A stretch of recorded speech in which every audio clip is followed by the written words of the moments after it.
It's Wake Up Wyoming with Glenn Woods.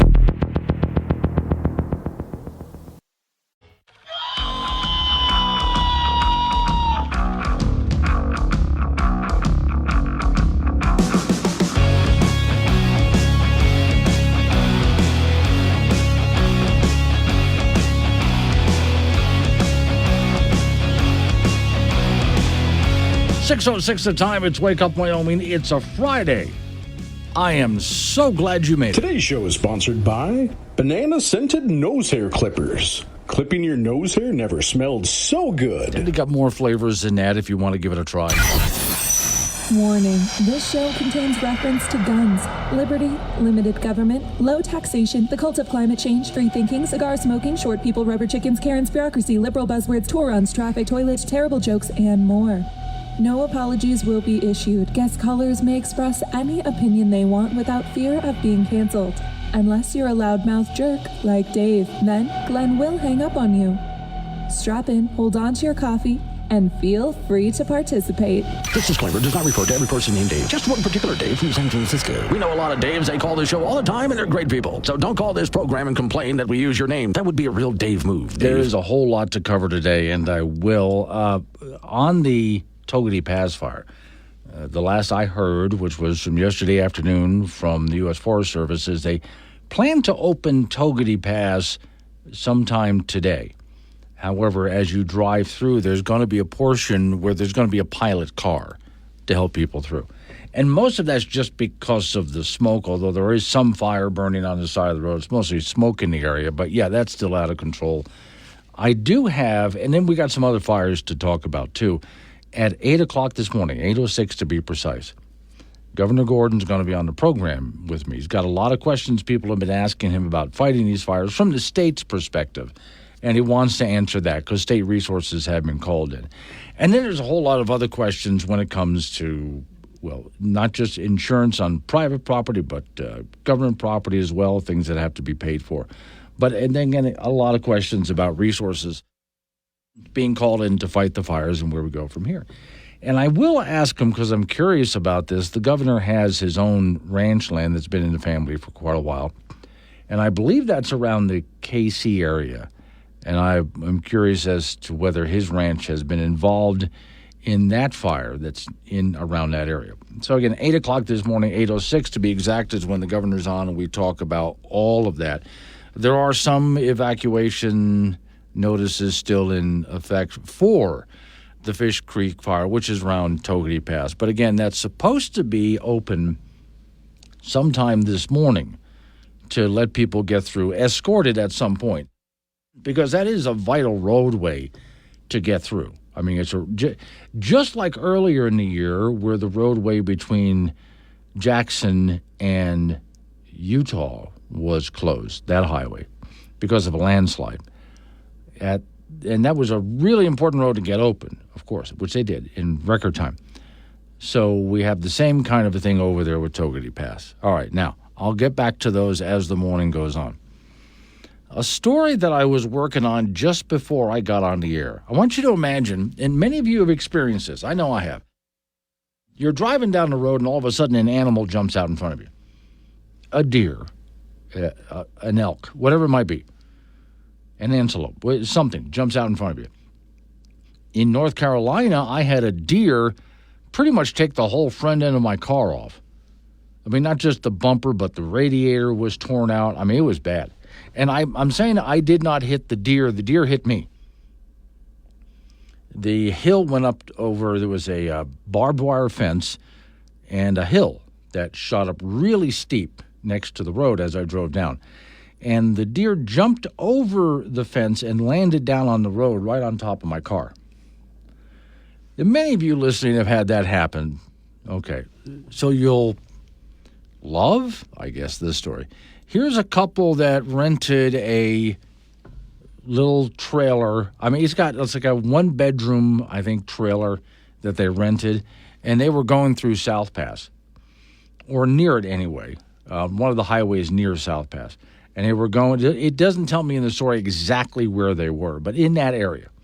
And so it's on a paved highway in that area. They're going about 70 miles an hour. And from what's left of the animal, it looks like a pronghorn. And I'm guessing, I'm trying to get a good look at the picture here, this looks female to me, is what I guess by looking at it. But okay. Hard to tell, just because I don't see any antlers sticking up there. That's the best I can do. So this thing is something, a trailer they're pulling behind. It's got one nice bedroom in it and a little kitchen area, and that's about it. Again, a rental. They're going about 70 miles an hour, and this sucker jumps out in front, trying to, I don't know if it was trying to get between the vehicle and the trailer or something. These animals can be stupid, so it jumps out. Let's take the car view of this, the passenger side, front of the trailer, there is a hole that leads right into the bedroom that's in the front of the trailer. And the bedroom area in the trailer is just a mess. Inside that bedroom area is the Antilope. And from the looks of it, it looks like it was probably done and dead before it stopped sliding across. I mean, the moment it slammed through the trailer, it was probably already dead. So now here, this couple, wondering what just hit us, pull over, and they step out of the vehicle and they see the hole. What the hell was that? What did we hit? Well, it's more like I think what hit you, but okay. They go around and open up the door and see the mess that is the bedroom, which is in the front part of the trailer up near the hitch. And then they see the animal laying there on the floor up against the drawers. And it's just done. So now they're probably wondering, did we buy that extra insurance that we should have paid for? That's going to be one of the questions here. They have to go back and explain this to the people they rented from, which I think is explainable. It's not their fault.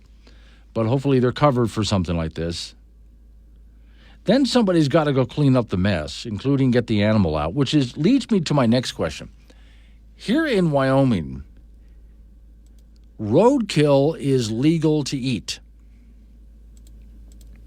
In fact, a couple of years ago, I told you that Wyoming passed a law that's okay now. They're not going to cite anyone for scraping and grilling. It's okay. Although the state of Wyoming does offer an app. So you can check with the state just to make sure. You sure you want to do this? Because, I mean, how long has it been laying here? Well, this is a fresh kill. So if somebody wants to pull that animal out and take it home and dress it up and, go right ahead. That's okay. That's perfectly legal in the state of Wyoming to do that. And I guess this is, even though it wasn't found on the road, it was found in the trailer, I would still classify this as some kind of a roadkill, wouldn't you? Yeah, okay. And nobody's fault whatsoever. So that was my last question when I'm looking at this. I feel bad for these people because there's a vacation. Do they get a new trailer? Do they start staying in hotels? I don't know, but I hope they continue the vacation. As far as the animal, I hope it went to a good home. And by that, I mean a freezer somewhere and maybe a good barbecue grill later on. But, to the couple who is exploring out there, welcome to Wyoming. The thing that I miss the most about living in Denver is the fact that you can have a Target, a dispensary, and a strip club, and a Chick-fil-A all in the same parking lot. I'm gonna pretend like that didn't happen, and everything will be A-okay. Well, that image is going to stick with you all day. And we're back. Sorry, we were busy tricking pescatarians into eating Rocky Mountain oysters. Wake Up Wyoming with Glenn Woods. 6:22 is the time. It's Wake Up Wyoming. Okay, before I move on to the next topic, I have to answer some of the people on the last one. If you just joined me, some folks rented a trailer for some camping, just a little one-bedroom thing they pull behind their vehicle, and they're in Wyoming around the South Pass area, but on the paved road. That's a highway is about 70 miles an hour, so I'm not sure which one that is, but somewhere around that area. And it looks like a antelope jumps out and nails the front of the trailer and makes a hole. They were doing about 70 miles an hour. So when they pull over to see what happened, and they see the hole, and they open up the door and step inside, and the thing is in the bedroom area up front and dead. So some of the responses that I'm getting here, let me see. Cheesehead and Judah, did I just hear you assume the gender of the antelope? How dare you? I didn't see any horns on the head. Unless the horns were stuck in the wall or torn off during the wreck, I don't know. But I can't ask what it identifies as because it's dead. So pardon me. Let's see. Chet and Yoda says, I think I'll pass on that roadkill. Oh, okay. Now, I was just pointing out that is fresh kill. And under Wyoming law, somebody's allowed to take that thing and go home with it and dress it up. And it's a fresh kill. So I think it should be absolutely okay, right? Okay. Other than being knocked out, not just unconscious, but knocked dead, I don't think there's anything wrong with the animal that I could see anywhere. It's just laying there in the bedroom, dead. So, all right. I'm sure it didn't feel anything. Next story, Wyoming joins a suit over energy transportation. Now, I was writing up this story for you this morning, and I thought it was really interesting. For those people that are against pipelines, and pipelines deliver so much of what we use energy-wise, natural gas and oil and other such things, safely. Whenever we have had a problem with a pipeline, it's easy to fix. You turn the pipe off. You dig up the dirt around. The dirt can be cleaned. I mean, environmentalists like to tell you that's irreparable harm. No, it's not. The dirt gets cleaned. The pipe gets fixed. If it was oil, then the oil goes and gets used as soon as it's separated from the dirt, and everything's put back, and we continue on. So it's not a problem. To deliver things like this through the train system is much more dangerous. So Wyoming just joined a lawsuit with, I think it was 23 other states all combined, including Wyoming, to sue over a decision. Here's the gist of what happened. And so there's a rail system to bring crude oil on tankers from Utah through Wyoming and other states. It's a whole rail system. We could have been using a pipe system, but, environmentalists are, and we still do use pipes for a lot of things, already existing pipes. But new pipes haven't been built because of environmentalists. And so we're putting them on trains and trucks, which is a lot more dangerous. Well, okay, everything is done. The new rail, and this is not a whole new railroad, just cars transporting oil. Everything's ready to go. And, of course, there's some state environmental permitting that happens just to make sure it's all being done safely. And every single state, including Wyoming, there's 23 states involved in this suit, are all happy with this program to deliver this oil.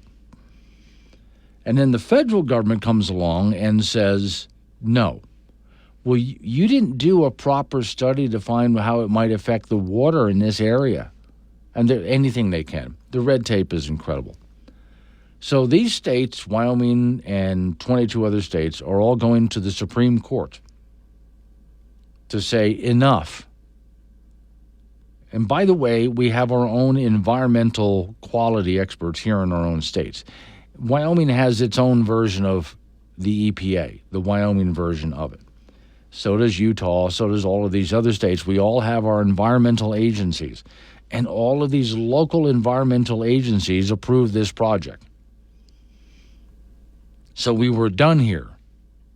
So for the feds to step in, because some environmentalists sued, and the feds to step in and say, no, you didn't approve this. And it's one of those cases where no matter what we do, they're going to find something else to halt it. That's why the states are getting together and saying to the Supreme Court, how about enough? Just enough.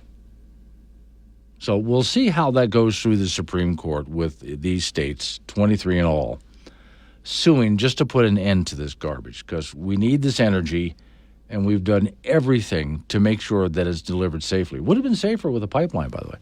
Let's see, Justin Casper about the antelope that's in the trailer that's being pulled out. No grill needed, just a straw. Well, maybe. Now, I tell you, though, the antelope, I'm looking at pictures of, and you can see this on the Wake Up Wyoming site on the there's several stories I posted this morning. There's a picture of the trailer, of the inside of the trailer, and of the animal. And it actually looks like it's in really good condition. It looks like it was mostly a head blow although the skull seems intact. But I guarantee you, by the time that thing passed through the wall of the trailer, it was already out cold, if not dead already. It hit that thing at about 70 miles an hour, which, by the way, it's always... So, no, I don't think... It wasn't a big bloody mess in the trailer. It looks all perfectly edible to me.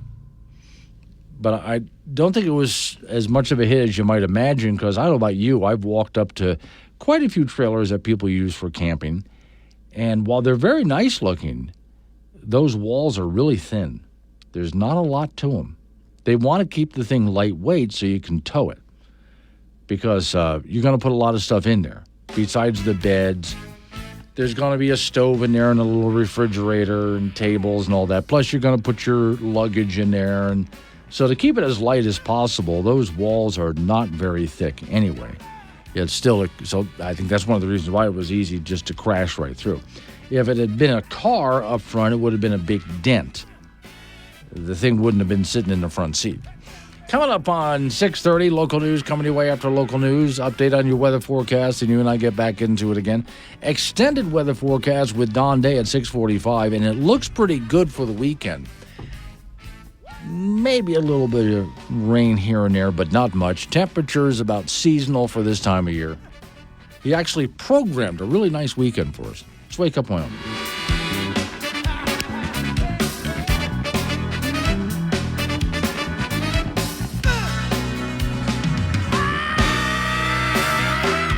It's Wake Up Wyoming with Glenn Woods on AM 1030 K2 Radio. Join the show at 888-97-WOODS. 6:36 the time. It's Wake Up Wyoming. Okay, I've got to go back and read some more of the comments I'm getting, which really doesn't surprise me. Now, first, if you don't mind, Reader's Digest version.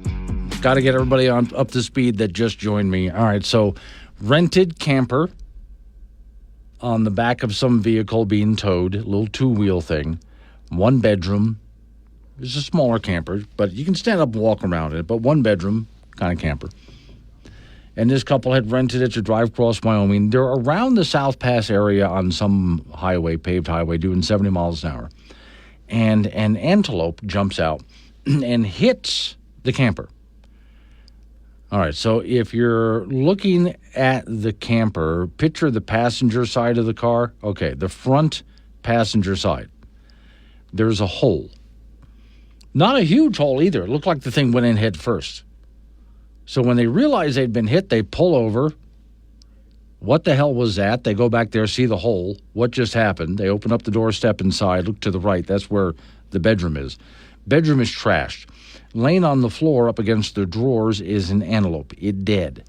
Now, if you're thinking blood all over the place, no, it's just dead, laying there. Broke its neck, whatever. It's just dead, laying there.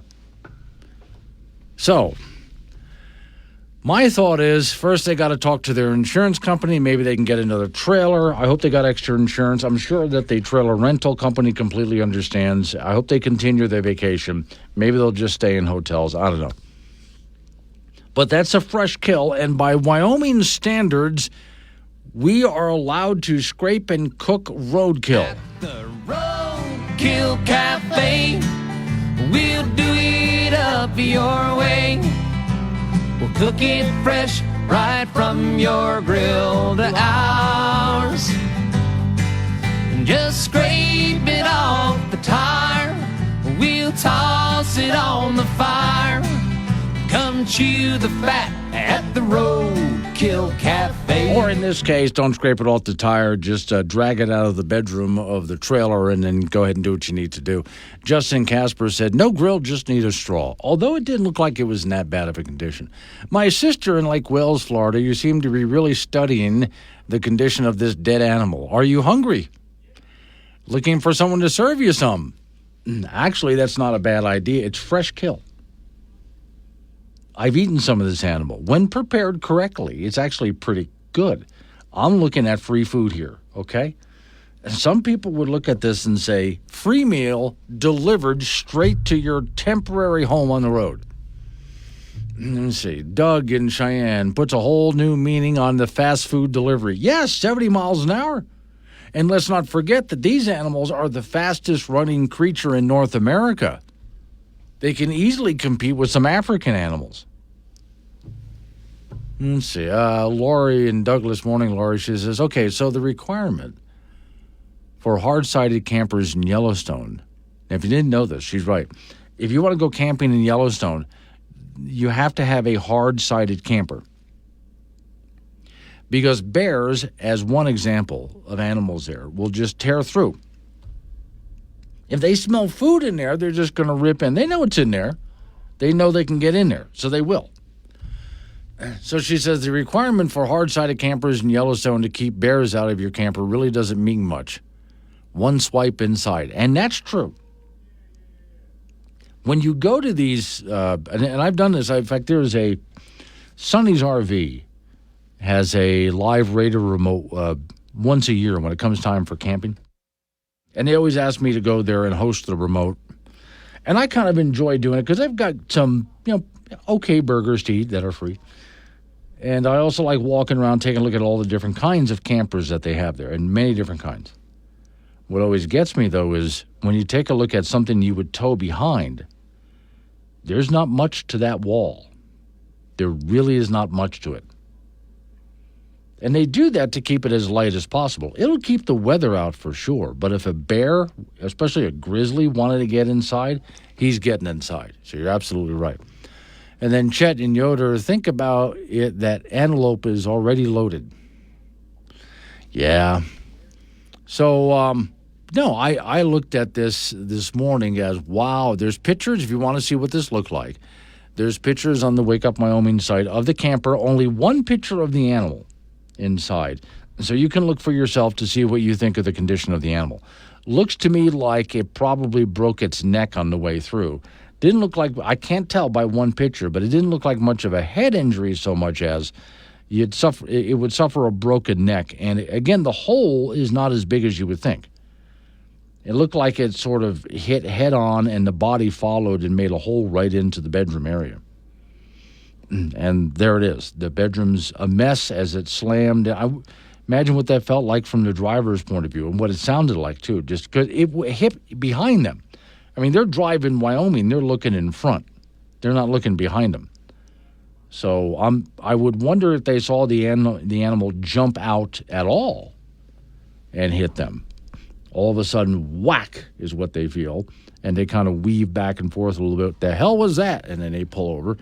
And then as someone starts to pull that out of the camper to clean up the camper, I'm thinking it must have crossed their mind. At the Roadkill Cafe, we'll do it up your way. We'll cook it fresh right from your grill to ours. Just scrape it off the tire. We'll toss it on the fire. Come chew the fat at the Roadkill Cafe. Take Glenn anywhere with the Wake Up Wyoming mobile app. Wake Up Wyoming with Glenn Woods on AM 1030 K2 Radio. 6:48's the time, playing that song because Frank Gambino is still out there on the road again. Okay, bear with me, everybody. I got to get Frank up to speed on this story that we've been doing all morning long.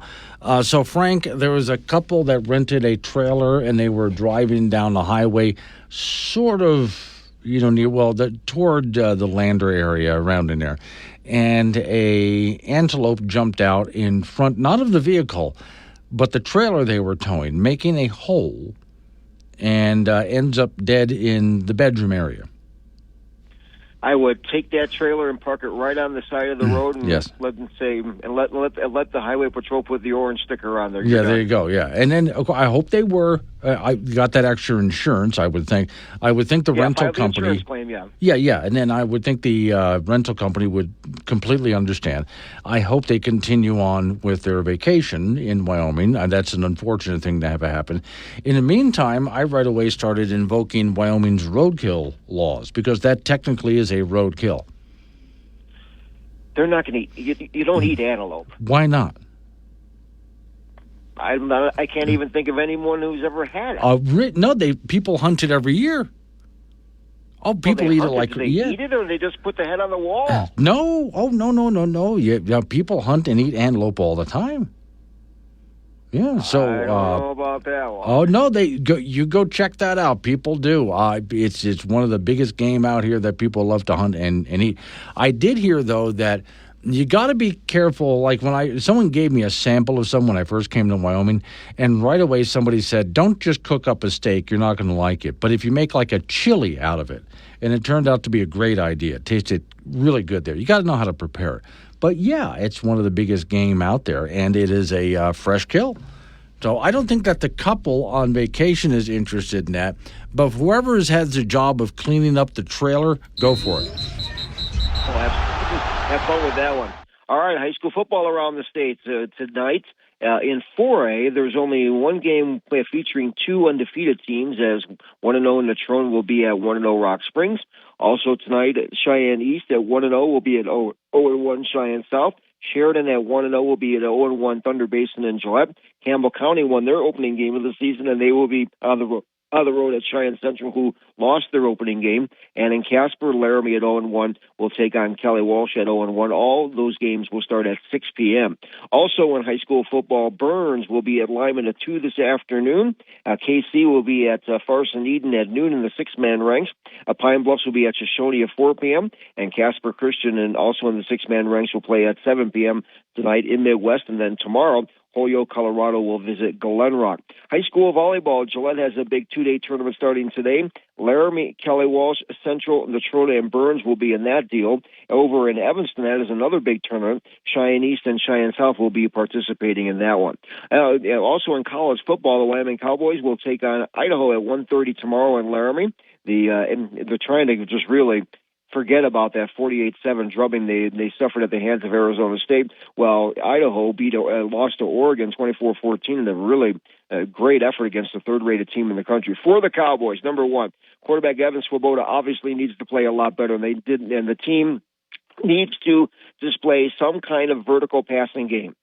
Will tight end John Michael Gillenborg be able to contribute? He would miss the last game with a rolled ankle. Will running back Dwayne McNeely get into the game? He's been injured and possibly could play tomorrow. On the offensive line, Nate Geiger is out with a knee injury, and on defense, edge rusher Devon Harris out with an elbow. Everybody on that team needs to prove that they're a whole lot better than they showed the previous week.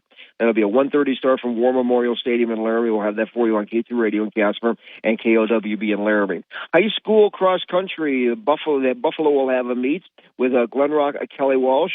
Burns will be in the Gehring meet, and Natrona will be in the Spearfish, South Dakota meet. And golf, Torrington had started the two-day meet yesterday, though they'll finish that today. East, Central, South, Kelly Walsh, Natrona, Laramie, and Glen Rock in that deal. And in girls swimming, the Casper Quad today will feature both Natrona and Kelly Walsh and Cheyenne Central. And then the Gillette has a meet tomorrow, which will feature the Lady Plainsmen from Laramie. That's it in sports. Okay, you're getting a couple of comments here as far as Reefer in Carpenter, Wyoming, regarding eating the antelope that's now dead in the bedroom of the trailer. Beth, Reefer says, is Frank brand new here? No, I've been here for a while. I kind of figured you would be. Jim in Casper says you mostly make sausage out of it. Beth in Cheyenne says, tell Frank antelope is good eating, cooked right in, basically it's yummy. And the rest is good for burger and sausage. So you make different things out of different parts of it, but it's how you prepare it. And people out here love it when prepared properly. Tastes like chicken, right? No. Not at all. It's just nowhere close to it. All right, thank you, Frank. It's Wake Up Wyoming. Hear him out.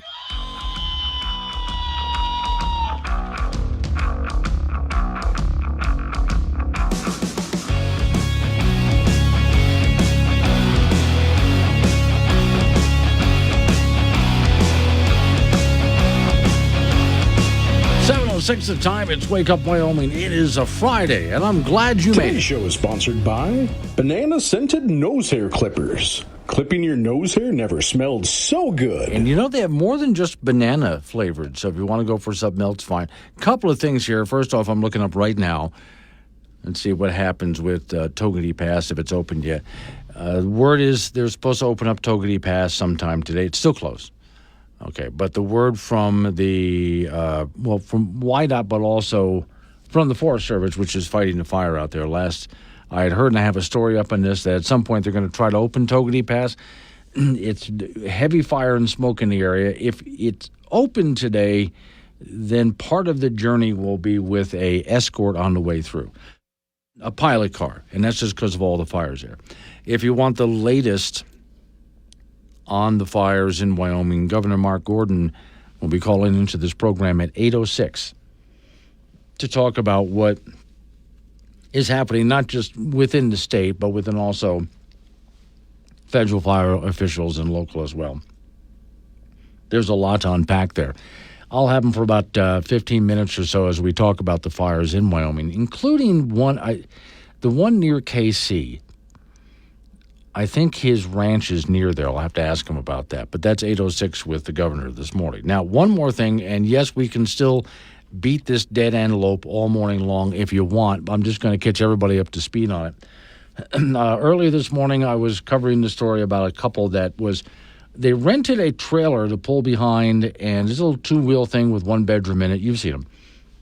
And they're around the South Pass area on some highway doing 70 miles an hour. And an antelope jumps out, and if you look at the picture the passenger side of the car, well, the front end of the trailer, that side, there's a hole. And it's not a huge hole. It looked like the thing went through head first. And when the couple pulls over, the bedroom area in the trailer is a mess, and the animal's dead. Yeah.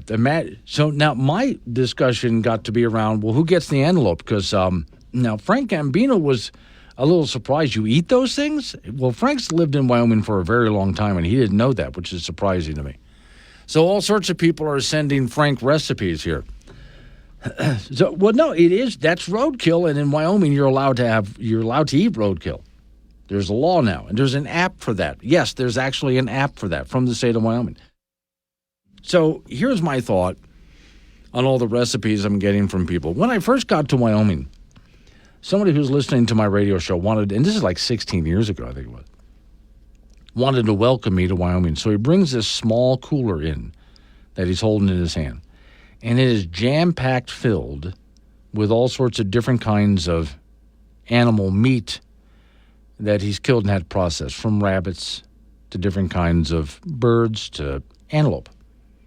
When it came to the antelope, and it's all processed and packaged nicely, and he said, try this. This is all Wyoming game. It's for you. Give it a shot. And no pun intended, I'm game. I'll try that. But when it got to the antelope, immediately people said to me, do not just throw that on the grill or wherever and cook up a piece of antelope meat and eat it. You'll hate it. But if you cook it the right way, somebody took some and made some chili for me. See, let me try this chili. You'll love it. And I had to admit, by itself, because I did, as he was cooking up the antelope, I took a forkful out of the pan and I took a bite of it and went, nah, not for me. But when he made the chili, it was really good. It was perfect with the chili. See, some things taste good when you mix them with other things. So when it came to, let's say, making, and this was suggested by people texting me this morning, if you decide to make some sausage out of antelope, great stuff. I've had some of that, like summer sausage, things like that. It can really be great stuff when cooked properly. But just to grab a chunk of meat off the side of the antelope and throw it on the grill, for me anyway, no. Stephen Casper, I heard antelope was charged with breaking an the antelope that found itself inside the camper was charged with breaking and entering. Well, he didn't steal anything. Okay, I still want to know what's going to happen to the animal. Did they just throw it out, or is somebody going to go, I'll take it, which will probably be what happened here in Wyoming. All right, now, different story. Oh, by the way, Miss Mary is out. I will tell you where she is in a really funny story a little bit later this morning because it's hysterical, where she's going and why she's not here today. That means no phones, but you can text me, which is what people are doing, using the Wake Up Wyoming app. Just hit the chat mode. Wake Up Wyoming app is free at your app store. Just Wake Up Wyoming. There it is. Hit the chat mode, send me a text. And I'll answer you both on and off the air. So, as you know, I've written a few books. One of them, just the most recent one, is called Genericville. And Genericville, I went and researched all sorts of homeowners associations across America. And I came up with the worst homeowners association horror stories that I could find. I mean, just flat out ridiculous horror stories. So I created a neighborhood, and it's one of those neighborhoods where every single house is the same. You find a lot of those neighborhoods in Colorado. Every single house is the same. All the streets wind and turn in weird ways, and they have the homeowners association from hell. As you read the book, the characters are fiction, but the stories are real. And the way I wrote the book is sort of a happy, whimsical kind of funny book, but the more you read it, the more disturbing everybody gets. I kind of push the limits on how much you think you can handle as far as how disturbing some of these people are. And yet the book always remains happy, and funny, even though it gets darker and darker. All based on real homeowners association horror stories. So some people have read the book and went, that couldn't have happened. So nope, that's actually something that happened. I just fictionalized it. But every bit of the book is true in the sense of what happened across America. Here's the latest. In Arizona, you can imagine it's stinking hot out there. This guy, being a good neighbor, Dave Martin is his name, took a cooler out, just the kind of cooler you would take camping somewhere, or on a picnic, just that kind of a cooler, and placed it in his driveway in Goodyear, Arizona. Filled the cooler with water bottles and ice, and put a sign up. Anyone passing by, anyone going for a walk and passing by, need a bottle of water? Grab a bottle of water. Just a small gesture, the story says, to help his neighbors during a hard time because it's Arizona, it's summertime. Martin told the Washington Post he decided to keep it going with the cooler with free chilled water outside of his garage.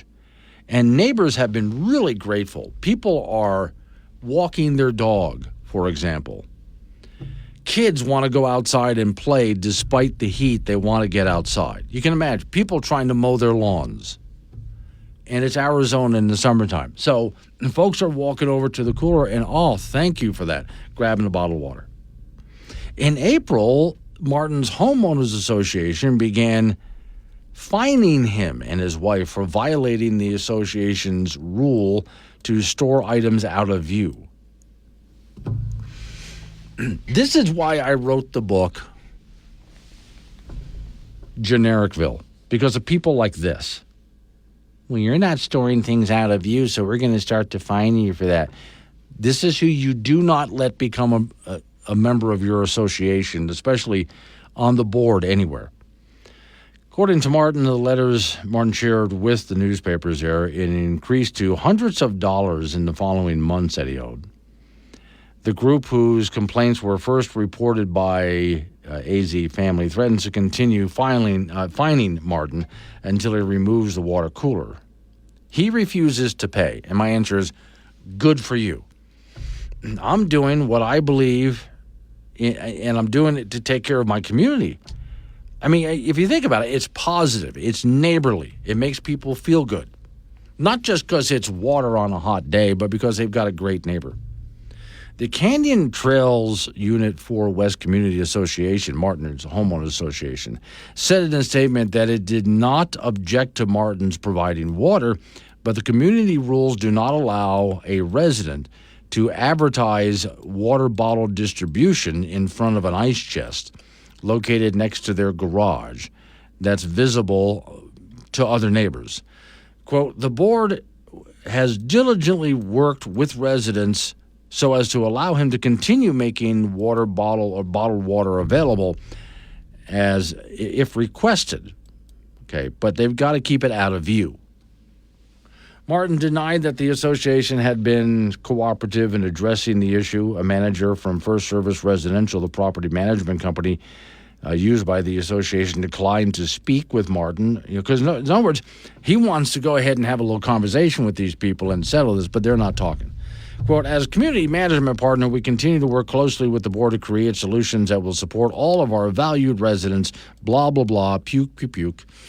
The association attorney did not comment as well. So when Martin began to offer bottled water outside of his home as a neighborly gesture in the spring of 2020, when the pandemic got started, he also was sent clear. He also put out cleaning supplies and toiletries and grocery items just to be neighborly. Just open up the garage, put it out there. Hey, come get. I would like to live next to a guy like this. Okay, 2 years. So the homeowners association is now calling on him. And see, Martin did not appeal the fines, but again contacted the homeowners association to make his case, and they refused to talk to him. The association insists on punishing Martin and his wife, and everybody's in the neighborhood is acting bewildered by this whole thing. He does not plan to move the cooler, and he's not going to pay the fines. Now, they could always put a lien on his home over this. They could. I mean, he could actually get into a lot of trouble with his home over something like this. Homeowners associations have seized people's homes over garbage like this. I would say the neighborhood needs to get together and unelect that board and install some new people. That would certainly help. Aliens are going to be super confused when they show up threatening to overthrow our leaders, and we're all stoked and offer to help. Wake Up Wyoming with Glenn Woods, on air, online, and on the Wake Up Wyoming mobile app. Be part of the show at 888-97-WOODS. This is K2 Radio. 7:23 is the time. It's Wake Up Wyoming. All right, so more of the Antelope and camper thing. For those who are just joining me, couple in Wyoming driving down the highway with a rented trailer for camping, and an antelope jumps out and goes through the front of it at 70 miles an hour, leaving a hole. It's now dead inside the bedroom section of the camper. And we've been discussing who gets to, I'm glad the couple's okay, and I'm sure insurance will take care of it. Who gets to keep the antelope, and how are you going to cook that up is my question. Bart in Gillette, not sure if you'll be able to use this on air, but look up 911 call, who gets the deer, me or the dog? So I will look that up. Let me see. Vitavu John. Only people who eat antelope are those who can't shoot elk. Okay. I get it. As far as I'm concerned, I guess pun intended, the antelope inside the bedroom of that camper is fair game. Yes, pun intended. And as long as you know how to prepare it properly, don't throw the sucker out. I wouldn't do that. I wouldn't throw it out. There are some rules, by the way. Actually, we talked about this a couple of years ago when the state of Wyoming passed rules on roadkill. It used to be illegal to eat roadkill in Wyoming, but who's going to follow that rule? Who did? People who found stuff, if they wanted to eat it, they would. So Wyoming finally says, fine, you can go ahead and eat roadkill, like they cared anyway. Then they invented, and I thought this was hysterical, an app for that. So if you find something dead in the road and you would like some advice, how long has it been there, things like that. Do you want to report the dead animal? There's an app for that. Now, I really want to know how many people downloaded the app. I did because I wanted to see how it worked. But how many people actually downloaded that app and are using it? I found roadkill. Let's go ahead and get in touch with the state of Wyoming because I'm about to scrape this up and bring it home. Okay. So that's actually a thing in the state of Wyoming, an app for that, which brings me back to the couple that now have this antelope in the bedroom of their rented trailer. And somebody's got to clean that mess up. And I'm sure somebody's going to take a look at this animal before they drag it out and think, should I drag it out of here and just keep dragging it home? It is fresh kill. Smalls in Casper, when you interview Governor Gordon, which is going to be at 8:06, by the way, be sure to ask him why he waited so long to use those firefighting planes that sat at the airport for so long. When previously asked, Gordon said let me scroll down so I can see the rest of this. That planes would not be used until all other means had been exhausted. Meanwhile, cattle, horses, and sheep burned in the fire, thousands of miles of fencing and so on. Now, I'll ask him about this, but I'm not sure if he was saying that about planes. I'll check. Smalls, I'll check on this. My understanding was he was talking about other resources like why don't you call in the National Guard? Because the planes were, as far as I know, the planes were out there immediately. But as far as the National Guard is concerned, why don't you call in them or other federal resources?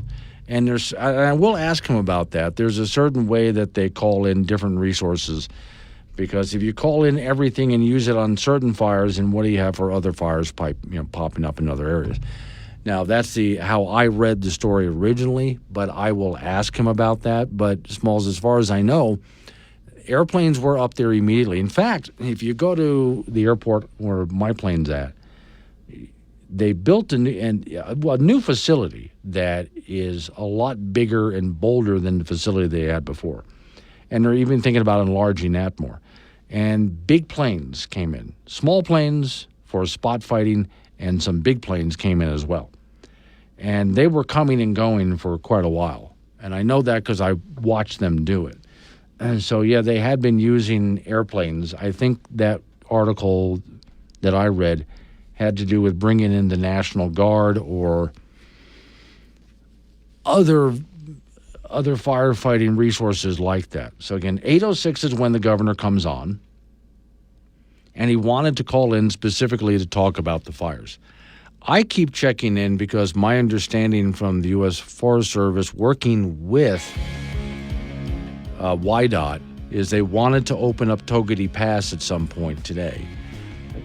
So far, WYDOT still shows the pass is closed. And I don't have any other information on that at the moment. My understanding is at some point it's supposed to be open, and there will be a section that you would go through with an escort because it's just that. In fact, I'm taking a look at this. I'm taking a look at pictures on WYDOT camera right now. Okay, I don't see any traffic moving through the area as of yet, but I'll keep you posted on that because, obviously, that's a major artery that we have to be concerned about. I do see a couple of vehicles out there looking at WYDOT cameras, but I can't tell if they're civilian or not. I'll get you up to speed on this. Wake Up Wyoming. Start your day the right way. Wake Up Wyoming with Glenn Woods on K2 Radio. Join the conversation at 888-97-WOODS. 7:36 the time. It's Wake Up Wyoming. Okay, so some of the comments that I'm getting, I do have the governor coming up at 8:06 this morning to talk about the fires out there and how they have been fought. So Kevin in Wheatland said, I was at the Pleasant Valley fire in the first few hours, and aircraft were already at work. Use of aircraft is at the discretion of the incident commander. That was how I understood it. And Big Red in Hawk Springs says, fighting fire is very political, believe it or not. Involvement of the military is only when all resources are used. A lot of civilian people, companies make a living fighting fires. So if the military it's not immediate, in other words. Then if they have to, then the companies will go ahead and call them in when they're getting overwhelmed by that. So, okay. Let me see. Smalls and Caspers. Even so, we need the help. We should have called in all resources. There was plenty of National Guard to go around. And again, I'll ask the governor about that. Crane Doctor in Sebring, which is a beautiful town in Florida, by the way. He said, good morning, sir. I don't know who you mean by sir, buddy, but okay. Down here in Florida, I wish they had roadkill rules like Wyoming. Wild hogs are everywhere and extremely hard to see at night when they are crossing the road. For most are dark brown and black. Gators, too. What looks like a blowout tire is a gator, in other words. And it takes off. Let's see. Oh, it takes off when either one is cooked right. They are delicious. Okay. I do understand what he's talking about. Yeah, wild hogs and gators in Florida are hard to see at night. Yeah, but if you happen to hit one, I don't know, does Florida have, let me, this is such a useless conversation, but it's Friday. Let me see. So the question is, can you eat roadkill in Florida? Let's see. Okay, it says here, Florida, the roadkill state. This is from the Herald Tribune, by the way. Let's see. I'm always looking for a reason, this author says, to promote living in Florida. So I was drawn to a recent story that singled out Florida as the most permissive state when it comes to roadkill. So, yeah, live free or die. That's New Hampshire over there. Okay, so you can eat Florida roadkill. Now, in some states, Texas, California, Wisconsin, it's illegal to take any roadkill. In New Jersey, you can take the roadkill, but only after getting a permit from a state trooper, which is stupid. But Florida, like Wyoming, is actually one of those roadkill states. So if you run over a gator, and he's right, it does look like if you see a gator in your headlights at night, you know when a car loses its tire, and there's a chunk of tire laying, or a truck does, and there's a chunk of tire laying in a road, that's what a gator looks like if it's in the road at night. And you might swerve to get around it, but let's say you hit it, and you kill it. Or even a hog or whatever else, deer, whatever the case is. Yes, you can go ahead and eat that in Florida. See, Smalls and Casper, fencing. Oh, okay, yeah, we got to talk fencing costs too. I'll see if I can bring that up with the governor as well, as far as because fencing costs is going to be astronomical. One of the things that I'm going to talk to the governor about at 8:06 is not just how we fought the fire, but then what can we do to help out people who have to deal with rebuilding after the fire. And most of what was burned in the eastern side of Wyoming has been ranch land, and there's a lot of fencing out there. There's not, believe it or not a whole lot damaged as far as homes or outbuildings are concerned. But most of the land, and then we got to deal with all of the animals that were killed that were people's property, livestock, their means of making a living. So they've taken a big hit on that. Many animals were evacuated from the area and helped out not just by city and county, but even other ranchers helping people out to get as much livestock out of the way as possible. But as you know, it can be extraordinarily difficult to do, especially when there's a fire out there. So a lot of animals didn't make it. So what kind of help is available for those people who have to rebuild everything? And think about fencing that's been around for a very long time and has covered, how much fencing do you think that covers? When you're talking, let's say, Campbell County and Johnson County. Not the whole county, but the fire areas. That's a lot of fencing that has to be replaced. That's going to take a lot of time and a lot of money. So help that might be available, I'll go ahead and ask the governor about that too, because these people basically have to rebuild their ranches as far as the livestock and the fencing and stuff like that from scratch. I'll give you a piece of good news out of this, though. Fire like this is good for the prairie, as you know. So when we get to late spring, go to those areas that have been burned and take a look at what's coming back. And it's going to be glorious. It really is good for the environment to have fire like this. I can't tell you how much, there's no way to describe how much it sucks to go through the fire. But out the other side of it, good things happen. 742, Wake Up Wyoming. Got something to say to Glenn? Use the chat on the Wake Up Wyoming mobile app and get your opinions straight to the studio with K2 Radio. So talk with your kids about these issues and involve the members of your community to help keep your kids safe. Because when you talk, they hear you. For more information, visit talktheyhearyou.samhsa.gov.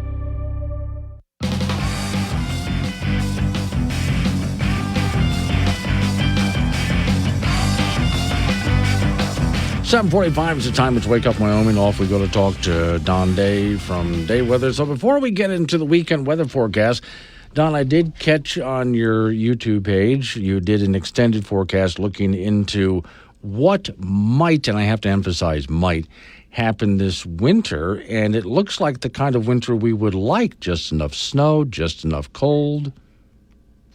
Well, it all depends on, how you like your winters. Yeah, everybody's going to complain. Don't worry about it. Everybody's going to complain, but Yeah. the overriding message is this winter should be much different than last winter. It's a whole different set of scenarios. Okay. So, in other words, we're not going to have, as last winter was sort of on the mild side, not a whole lot of snow. But then, on the other hand, we're not going to have the winter before that where we got buried. Somewhere in the middle. It may be exactly that. It may fall somewhere in between.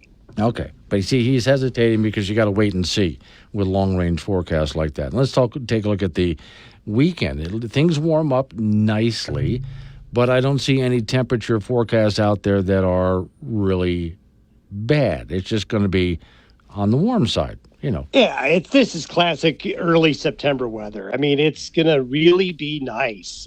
It'll be a little warm, but as folks are noticing, those nights are really cooling off. So your evenings, your mornings, it gets a bit warm mid to late afternoon, but then it cools off pretty quick after that. So other than what might be a little bit of smoke and haze at times that could drift in, there is a small chance of a few isolated thunderstorms this weekend, but we're mainly talking about ones that pop up over the mountains.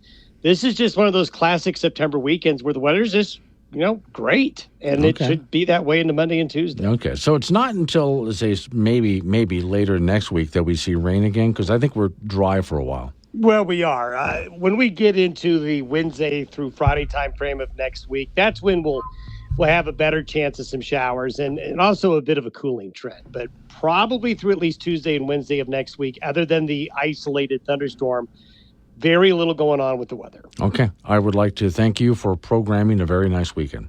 You're welcome. Yeah, it's okay. Don Day with Day Weather. Off we go to talk to Frank Gambino, who is out there in the wild. Somebody let him out of the building, and he's gone off to enjoy the Black Hills with friends. So I got to ask, are you still in Deadwood today at a casino? Yes, refer right now. Then Okay. I will be heading over to Gillette's later on today for some volleyball and some high school football. Okay. So you're done with the family, got all of that. Did you get to see things like the dead presidents and stuff like that? You know what? Yesterday, I went through a cave for the very first time. Wow. Okay. And usually, maybe I should put that the right way. Like my office is a cave. Yes. But not like this cave. Right. Okay. Your office doesn't Very have... narrow, nice, Yes. nice and 50 degrees. It took an hour. Yeah. Wow. See, that's So- a tour I haven't done yet, and I got to do that in the Black Hills. Beautiful area. Did you get to do Needles Highway? No. Okay. We missed that one. So I'm gonna hang. Well, we were here in Deadwood for a little bit. We were in Keystone, hanging out there, and went to another place, this Rush Adventure Park, which had like a zip line thing and like a little tiny roller coaster, Right. and they had the cave that you go through. So. What is nice is that after Labor Day weekend, Yeah. there's nobody here. That's exactly right. Always go after all of the holidays. That's the best time to go. Okay, now, we do have a big game coming up on Saturday. Last time for UW was not the big game. That was the practice for a big game. This is the real deal. People are watching. Yes, the Cowboys are playing Idaho, and they, as I mentioned earlier in the week, I mean, they cannot play any worse than they did on Saturday at Arizona State. They did this can't. I think the game. There's a lot. Everyone needs to prove something that they're better than this, and that starts with the head coach and it starts with the quarterback. Those two guys are going to have the majority of the responsibility to figure this thing out. Idaho is not a bad team, but it would appear that the Cowboys will have nearly a full house in Laramie on Saturday afternoon. The weather will be great. If you go to Cowboy games, the better the weather, the better you are. Because Right. I've been to games where it's been miserable, and you're like, what am I doing here? So there'll be a lot of people. You got to be able to sell hope. Mm-hmm. Okay. You've got to be able to sell hope, which means that you need to play a lot better, and you don't have to win the game by 7 touchdowns. You just win and then make progress. Okay. In other words, if losing is one thing. If they suck twice in a row, then people know they've got a problem. A serious problem. Yeah. And then you take the hope away from Yes. everybody, and hope is like selling tickets and people going to the game and spending Right, yeah. money on merchandise. I mean, that's what you have to display this week: improvement and sell hope. All righty, in high school football in 4A, the battle of two teams tonight that didn't won their season opening games last week. The Trona will be at Rock Springs. Cheyenne East at 1-0 will be at 0-1 Cheyenne South. Sheridan at 1-0 will be in Gillette to take on 0-1 Thunder Basin. 1-0 Campbell County will be at Cheyenne Central, who lost their season opener, and the battle of two teams that lost their season opening games. Laramie will be at Kelly Walsh. And in college football, the Wyoming Cowboys will host the Idaho Vandals at 1:30 at War Memorial Stadium in Laramie. The Cowboys are trying to forget that 48-7 loss to Arizona State University, where they were outplayed in just about every way, shape, and form. And Idaho only lost to Oregon by 10 points, and Oregon was the third-rated team in the country. The Cowboys, with quarterback Evan Swoboda, he's got to play better, and the team needs to display a vertical passing game that is effective, because you got to have that now in today's world in college football. Will tight end John Michael Gillenborg be able to contribute? He missed the last game with a rolled ankle. Will running back Dwayne McNeely be in there? And he's been injured, and he may return on Saturday. On the offensive line, Nate Geiger will miss the game with a knee injury, and edge rusher on defense, Devon Harris, he will miss the game with a bad elbow. So this is going to be a challenge for Wyoming, but they've got a lot to prove, and a lot of pressure squarely on them. That'll be a 1:30 kickoff at War Memorial Stadium. We'll have that for you on K2 Radio in Casper and K2 and KOWB in Laramie. Also in high school volleyball, Gillette with a big tournament. Laramie, Kelly Walsh, Cheyenne Central, Natrona, and Burns will be in that one. In Cheyenne East and Cheyenne South, they will be in the Evanston tournament for today and tomorrow. Cross country for the high schoolers. Buffalo with a meet today, with Glenrock and Kelly Walsh will be in that deal. Gary, Nebraska will have a meet with Burns in that meet. And Spearfish, South Dakota will have a meet, and the Toronto will participate in that one. High school golf, the Torrington is having a tournament yesterday and today. Cheyenne East, Cheyenne Central, Cheyenne South in that, as well as Kelly Walsh, Natrona, Laramie, and Glenrock. And in girls swimming, the Casper Quad today over at Kelly Walsh, with KWNC and Central participating in that one. And then Gillette will have a triangular meet tomorrow featuring, among other teams, the Laramie Plainsmen. That's it in sports. And for the Cowboy fans out there, you got to bring your A game when it comes to tailgating, because everybody's going to be watching this. This is important stuff here.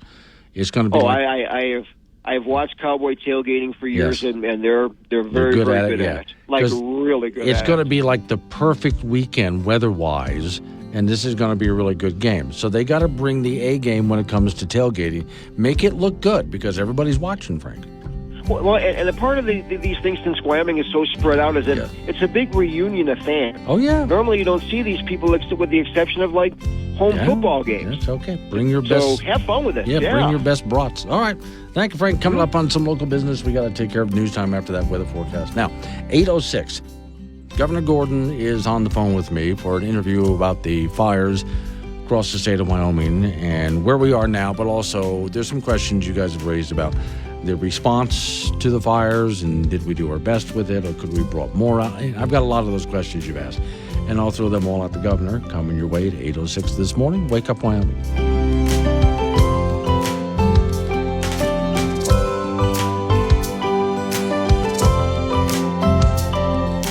Out.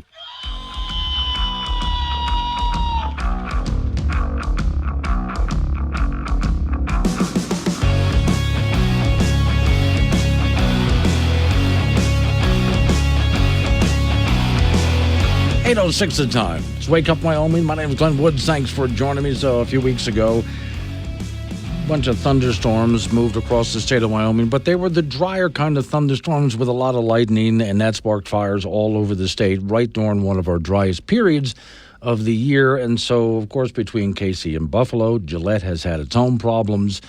Many other fires around the state, including what's happening over in Togety Pass, which, by the way, Togety Pass just opened right at 8 o'clock. Although if you want to drive through for part of the drive, there is going to be an escort.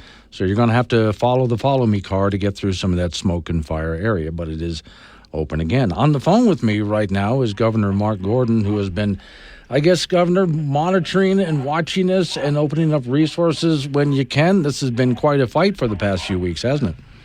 It sure has, Glenn, and thanks for having me on. Knowing Togety Pass is open is really good news. That was a little worrisome. Brooks Lake Lodge and some of the buildings up there, they've really worked hard to try to protect those. That fire is still burning hot. I had the chance to go over it the other night, and you could see it burning just in a massive area. It is a massive area, also a lot of pines, and that's, I understand, old beetle kill, which is why they're having such a tough time bringing that one down. Now, before we got on the air, I'd asked you about the fire that's between Casey and Buffalo. You have a ranch near there, so I guess you got a little bit of that. Oh, yeah. We were fortunate, Glenn. Some of our crew from the ranch I grew up on west of KC are on the fire crew. They were down there on the initial strike on the house draw. And then when it burned and went north, it at 40-mile-an-hour winds, it was burning somewhere in the neighborhood of over 90,000 acres an hour. I mean, it was just a massive, massive and very fast-moving fire. It ended up, I have a ranch also east of Buffalo and just over the ridge from our place. Good neighbors, people I used to rodeo with growing up. Their places, one of them 96% burned the shop, all their tools, burned their fence post pile, all that sort of stuff. Did save their house, but it's just devastating what's happened there in that house draw fire. Let's take a look at some of the animals. Now, of course, wild animals have to fend for themselves and get out, and I know some have, but also, bodies have been found all over for those who couldn't make it. But as far as livestock, I've watched neighbors helping neighbors, and even in some cases like the Buffalo opening up their fairgrounds for bringing in cattle and other livestock. But not everything made it, so there's been a lot of kill out there. Yeah, there has, and it's these wildfires, when they move so fast, are sort of interesting because there were wildlife that survived in odd places and cattle that survived in odd places. One of my good friends who has quite a bit of that land that was affected by the house draw fire under lease, he was telling me that, and there's a couple of places where there's just a few acres and most of his cows were on that. But there are other places down in the draws where cows, it burns so hot that they call it paunching, that the skin under the belly of the cows is so thin that it just erupted. Some of those draws had wildlife in them along with the cattle. And then, for some of the people down on the southern end of that, really significant losses of sheep. So it was a horrible, horrible fire. All right. Now, let's talk about recovery from that, because the fencing is one thing. I mean, you're talking fencing that goes back even generations that covered so many hundreds of square miles or even more, but then also the tools that you had mentioned that were burned out as well. Then we got to replenish the animals so these people can continue to make a living out there. This is going to get expensive. It's going to be extraordinarily expensive. I think estimates are coming in, but they're in the millions of dollars, and that's just on house draw. We haven't even talked about Flat Rock or Constitution or Remington. All of these really big fires. Actually, house draw is the second largest in the state's history. It's going to be millions and millions of dollars. Currently, the crews are out there that are starting to kind of reclaim and rebuild some of that fence. YDOT, I was happy to see they had crews out there immediately trying to make sure that I-90 was fenced off. But this is going to be multi-generation kind of effort, because it was, it was a multi-generation coming into it. Yeah. And we are actually, Glenn, let me say that we are putting up a website which is going to be on the UW extension backyard. It's uwyo.edu, Barn Backyard Resources Wildfire. So Barn Backyard /resources/wildfire. And that's going to have a number of places that people can go to get recommendations on ways to recover from this. Of course, we're trying to make sure that we have all the resources available for ranchers to be able to take advantage of. One of the big challenges here is that so much of this burned on private ground that federal funding that usually covers those costs, like it will on the Fish Creek fire, won't be able to do the same kinds of things. So this is a Wyoming obligation and pretty expensive. Okay, so what part of it can Wyoming help with? I know insurance will go some of the way, but can the state of Wyoming step in and help out a little bit more? Well, we've spent roughly 20 million to 25 million so far just on this fire season. Remember, we had Guernsey fire earlier and some others. That's really the biennium budget. We'll have to backfill some of that to be prepared for the next year. Our big effort here, I signed yesterday a disaster declaration, which I sent to USDA. So hopefully we'll be able to get some low-interest loans available to help people. And then we are actively monitoring whatever resources we can do to be able to help fill in those gaps, because this is, $7 million was one of the preliminary estimates just on fencing alone. You think about a low-interest loan at 25, you have to have 25% as the total, so 25% of 7, even if it's a low-interest loan, that's a huge hit on people. I would expect also, remember we had a few years back a big snow event between Gillette, Wyoming, and all the way over to South Dakota that took out a lot of livestock. And a lot was replenished from people in Texas and other states that went ahead and just donated and brought that in. And I expect the same thing this time around, as people tend to help each other out that are in the same industry. I've gotten a lot of questions about how we roll out during events like this and what we use when. Now, just so you know, in Casper, Wyoming, I have a Cessna 172 in an airplane hangar. And when I open up the hangar and I look straight out, that new facility that was just finished to fight fires, to bring all the big planes in, that sits right there in front of me. And I watched those planes loading up and going out over and over again the moment this started. But what do we bring out when? Because I did get a lot of questions from people wondering, well, how come we didn't call out the National Guard? When do we call out what resources when?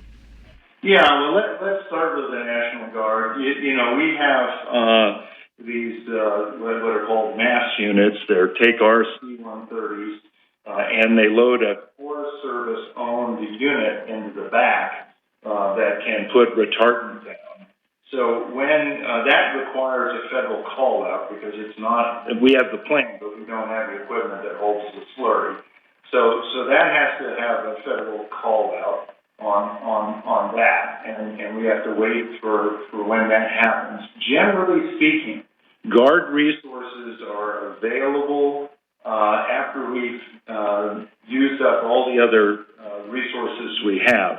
We only have a very few of our Guard troops that are red card, but they can supply a number of other, and often do, a number of other aspects, like traffic control. We just talked about Fish Creek fire and being able to go through there.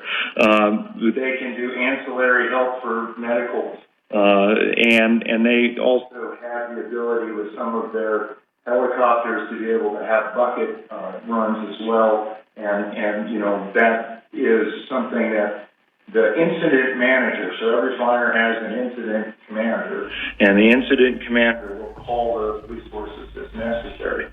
But the state is contracted with what are called single-engine air tankers, so-called seats. And those seats have been busy really since they came on in mid-June. They're super important. I think you've probably seen them too. They look kind of like a crop duster. Big plane, big tank on them. They're really good to get to those initial attack kinds of efforts. In fact, when Biden first got into office, he was talking about, let's put more National Guard troops out there and pay them more. And I kept saying, along with my other colleagues in the Western governments, look, what we need is aerial support, because these seats, the large air tankers, so-called LATs, the very large air tankers, the DLATs, these are the things that can make a difference on a fire like the House Draw or simply snuffing out a fire when it first gets hit. We had, some 300 plus lightning strikes just in Weston County during that storm, and a lot of those end up with fire starts. So being able to get there quickly, in fact, those seats ended up saving Pine Haven a couple of years ago. So those are our first resources. They've been busy day one of this fire season all the way through. The counties have the primary control on how to fight these fires, and they can call the assets as they need them. If they get to be larger incidents, they can call in our forest. Ellie Norris, our forester, she has some assets, mostly in command structure, and being able to access some other assets.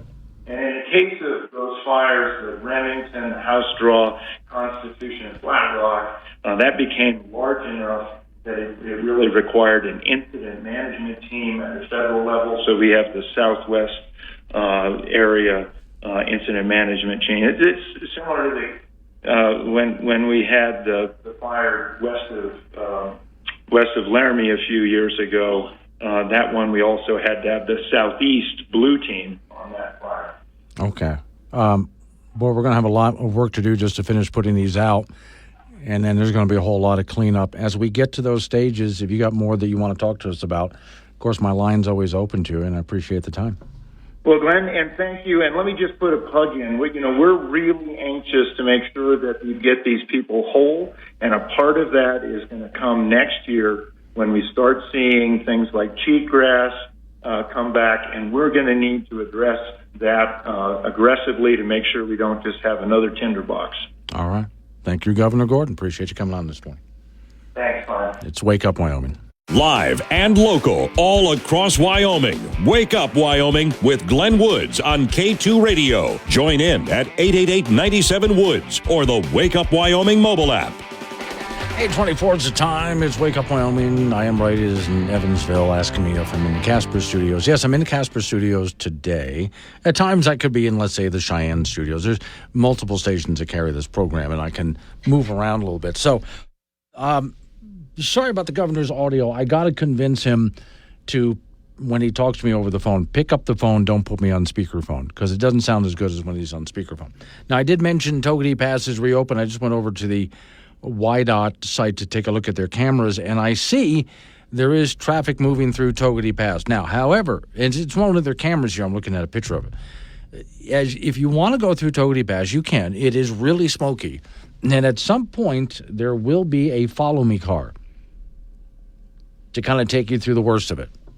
Just make sure no one gets disoriented and all that smoke and so on, but you can make it through. They're just trying to make sure that people are safe, but it's good to see. Togety Pass is open. It closed, let's see, between Sunday night and Monday morning is when they closed it. And it wasn't just about the smoke in the area. And there was at times fire right up against the highway. Some of that the Forest Service set themselves to try to burn off any material that the coming fire would run into, like a backburn thing. But also they worried about trees falling onto the highway, problems like that. So they worked with YDOT to keep people off the road until they were more confident that they could reopen it again, and they just did. I mean, I've been watching it all morning because they said they were going to reopen it. As soon as we hit 8 o'clock this morning, they opened up Togety Pass. Now, to what the governor was saying about what we're going to have to replace, he was thinking the same thing I did. You go back and take a look at eastern Wyoming. Let's just take a look at the fencing. He did say nobody had lost their homes. That's good. But some outbuildings were lost, some tools were lost, and think about the fencing. That goes for how far? I mean, I'm trying to estimate in my head how many miles of fencing do you think that is? You're talking good chunks of eastern Wyoming here. Not all of eastern Wyoming, but good chunks of northeastern Wyoming. There's a lot of fencing that goes back generations. And so that's going to take quite a while to put all that back together again. And that is going to get really expensive. So I was asking about, there's got to be insurance, of course, but that's not going to cover everything. what other aid is possible. And because a lot of it's on private land, it's in areas where it's out of control of the federal government. So for some people, getting federal funding may not be a thing. As far as what the state can do, they could offer some no-interest loans or something like that. And we'll be set up to help out. Last time, and this is what I mentioned to the governor, there was a few years ago, a huge blizzard had hit, and it was between Gillette and way over into the Black Hills area, over to Rapid City. Huge blizzard. Entire herds of cattle were wiped out in that blizzard.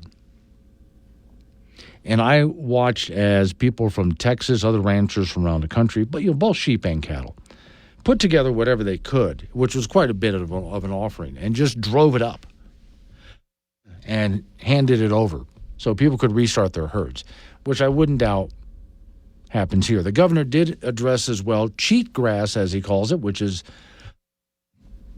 not what we want to see come back, because I have been saying, and this is a good thing, fires do a lot of good for the prairie. It really is horrible to go through something like this. In the long run, though, it does a lot of good for the prairie. It's a good thing.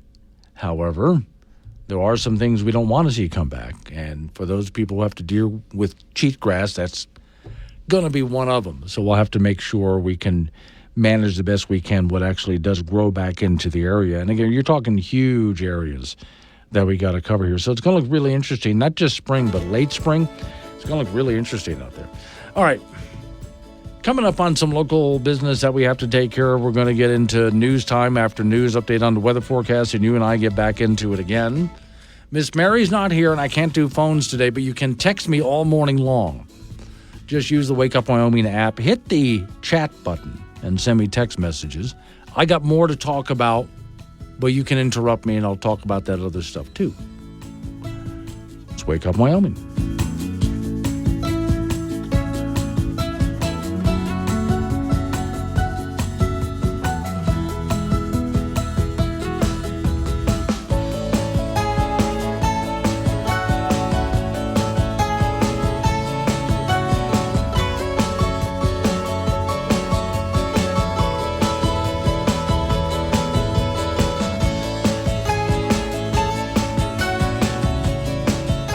Serious takes on local politics, or something like that. Tune in weekdays 6 to 10 a.m. to Wake Up Wyoming with Glenn Woods.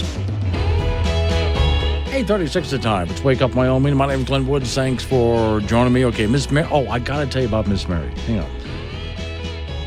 If you want more information about the interview with the governor, or to hear it again, our man in Cheyenne, Doug Randall, is going to do a write-up about it, and I sent him the audio so you can hear that interview with the governor about the fires. That's important. Yes, Togety Pass is open again, finally, after all of this time because of the fires. Now, Miss Mary, my producer, is not here today. And I got to tell you why. Don't worry, I'm not going to get I get in trouble for all sorts of things, but this is really good. I'm just not going to tell you where exactly they're going. But she is going to be a bridesmaid in a wedding, right? So they decided to have a surprise for the bride. And the bridesmaid set up a sort of a kidnapping, if you will. She doesn't know where she's going, and all of a sudden she's going to be told to switch cars, and they're taken off to some clandestine place in Wyoming where there's a cabin. Actually, there's several cabins there. And the cabins are rented by a group of people who, the folks in this small town, I wouldn't say where, are really afraid that the people who took over this facility with the cabins, they're afraid that they're a cult. Because it's a group that's together, working together in a very cult-like way. Let's just put it that way. They even have their own currency, by the way. And that's here in Wyoming. So I turned to her and said, so you guys rented a cabin from a cult. Well, they don't think they're a cult, but everybody else does, she said. So let's get this straight, Miss Mary. You and the bridesmaids are surprising the bride-to-be by taking her to a cabin out in the middle of nowhere in Wyoming that's run by a cult. How many horror movies can we name where this is the plot? and you're going to be out there for the weekend. How many horror movies can you name where this is the plot? Okay. I've enjoyed working with Miss Mary. Been nice knowing her. We all know how this ends, don't we? Unless she's the one that miraculously survives, but it never works out that way. Because if she happens to live and makes it all the way back to us, which I hope she does, we always know that the main killer, the cult leader in this case, never really dies. They just keep coming back. So now I'm afraid for my life. Way to go, Mary. That's why I don't have a Miss Mary this morning. All right, let's talk about some other things that I have lined up for you, but you can always draw me back. I can't, because she's gone, I can't take phone calls this morning, but you can text me on the Wake Up Wyoming app. One of the stories that I have in front of me is about the internet. Story says, everyone these days, both sides of the political spectrum, seem to want the feds to regulate internet access and prices and online content. Remember net neutrality a while back? They want the Federal Communication Commission to be the referee in terms of who gets connection and what can be said on the internet. Story says, but 3 recent events highlight why this is a dangerous idea and why the internet, free of government regulations, is the best policy. The first event was the recent Sixth Circuit Court of Appeals decision that wisely struck down the FCC's illegal power grab to regulate internet access. Again, remember that, net neutrality.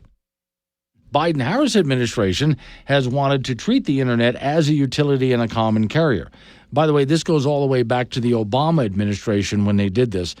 Under the Obama administration, the FCC declared the internet a utility and started writing law from the bureaucratic offices regulating the internet and did not go through Congress. When Trump got in office, he shut that down. Biden and Harris are trying to restart this, despite failing costs and the fact that well over 90% of Americans already have access to high-speed internet. This is where, here once again, they'll say, but everybody has the right to access to the internet. Anybody who wants to get on the internet is on it. Government doesn't need to subsidize this. All of this, the story says, without any government interference, thank you very much, private companies like Google, Apple, AT&T, Verizon have created near universal access for customers. And a property study has found that federal rules actually hurt your access to the internet. It's like when government says we're going to fix health care, make it affordable and accessible to all, and the more they try to fix it, the less affordable, the less accessible it is. Same thing with school, college, for example. The more they try to make college affordable and accessible and even free, they've offered, the harder it is to get into college and the more expensive it is. The second event was a recent finding by the Biden-Harris administration infrastructure bill, which dedicated billions of dollars to increasing access to the internet under the guise of net neutrality. There's that again. As has been embarrassing, it's a bit of hard flip-flop. Despite some $42 billion authorized to expand high-speed connectivity to rural areas, that would be like Wyoming, or inner-city areas. It turns out that 3 years later, almost no households have been connected. So they're spending $42 billion and nothing was accomplished. Thank you, federal government. Very typical. Brendan Carr, senior Republican commissioner of the FCC, found that the agency has not connected one person. With $42 billion spent, nobody, not one person, has been connected. In fact, it says that no construction project will even start until next year at the earliest, maybe. This is like taking a look at what California has done with high-speed rail. Finally, the story says the most chilling of all was the Meta Facebook founder Mark Zuckerberg, in a letter which he admitted to the House Judiciary Committee that the Biden administration had pressured the company to censor COVID-19 content. Unless you were saying exactly what the Biden administration wanted you to say, it was going to be censored. On July 2021, President Joe Biden declared that social media platforms like Facebook are killing people for allowing misinformation. Of course, he never talked about the misinformation that was coming from government, which there was a lot of. When Zuckerberg in the letter said that Biden administration had failed to even apologize for the violations of the First Amendment, of course, there was a mishmash of an answer from the Biden administration. So this author says one wonders what reaction of progressive would have been if this blatant and dangerous government violation of freedom of speech had been on them instead of the right. What would the liberals have said if this was happening to them? In a matter of weeks, these incidents each provided important lessons as to why the internet and access to it needs to be government-free as it is now. If the author says if we have government content, we're likely to have politics interfering. Well, it's bad enough that we have to deal with the New York Times and CNN, et cetera, et cetera. But we do have free press. You can still say what you want to say on the internet. You just got to watch which platform you go to. But you can certainly say what you want to say. If you're on Facebook and they're censoring you, go to a different platform. You can say what you want. It's also one of the reasons I love talk radio, where I can go ahead and do what I want on programs like this one. So we do have freedom of speech. The idea is to keep the government out of it.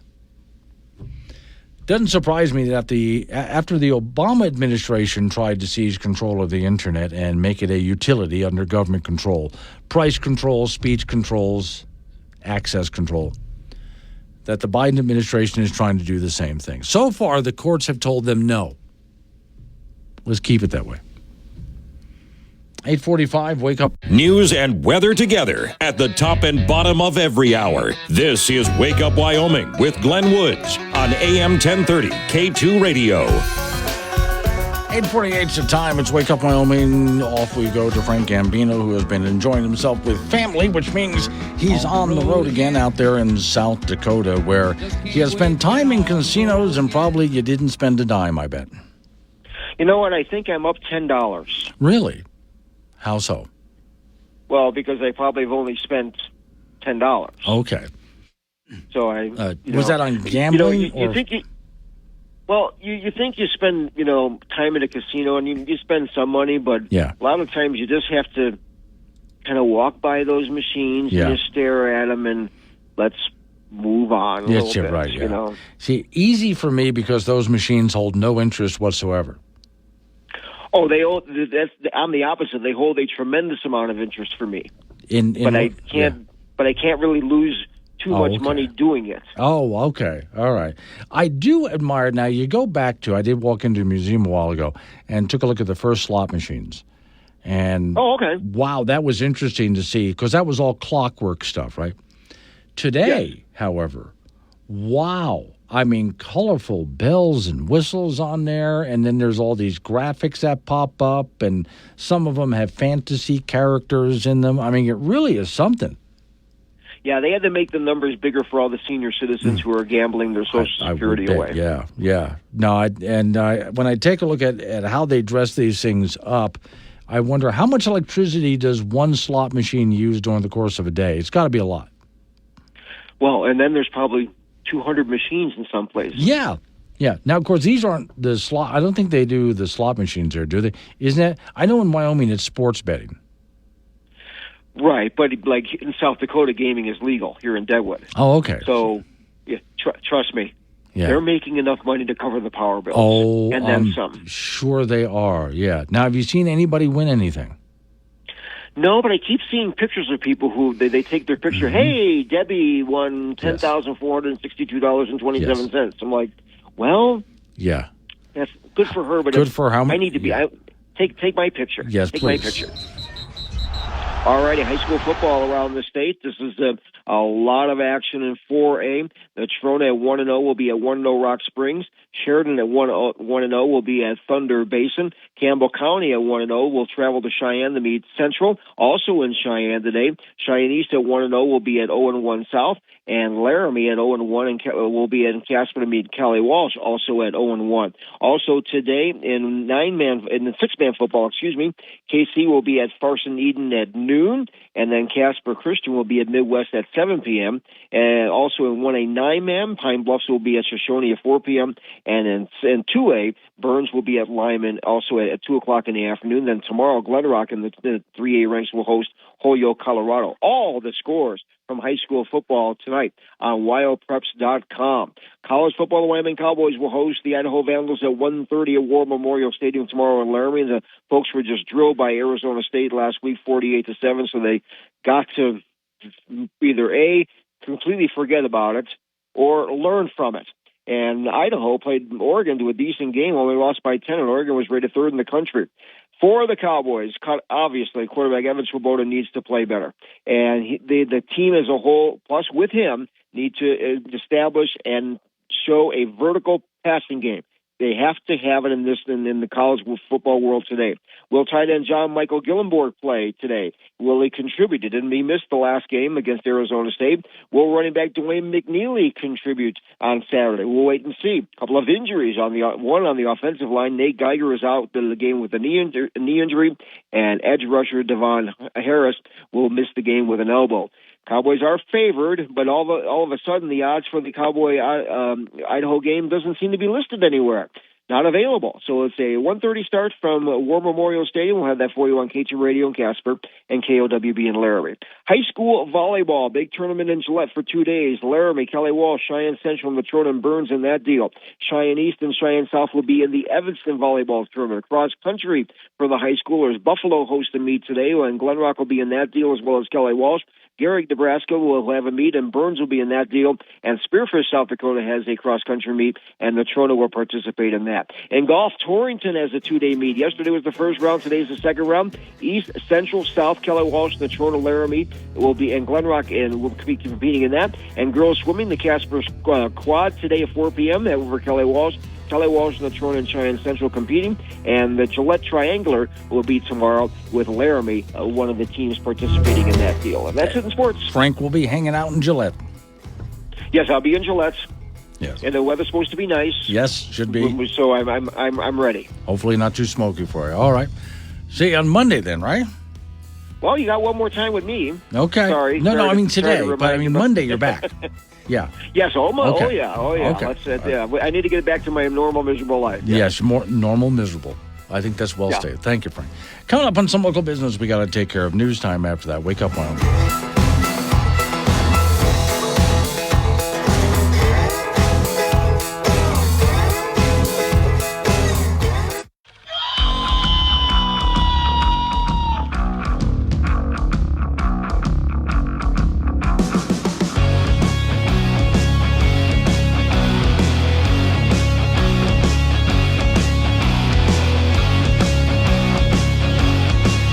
Six the time. It's Wake Up Wyoming. My name's Glenn Woods. Thanks for joining me. It's a Friday, and I'm glad you made it. Today's show is sponsored by Banana Scented Nose Hair Clippers. Clipping your nose hair never smelled so good. Or strawberry flavored, whatever you like. Okay, so things that I'm going to do for house cleaning. I don't have phones today. Miss Mary is out being accosted by some cult in a horror movie. I explained that earlier today.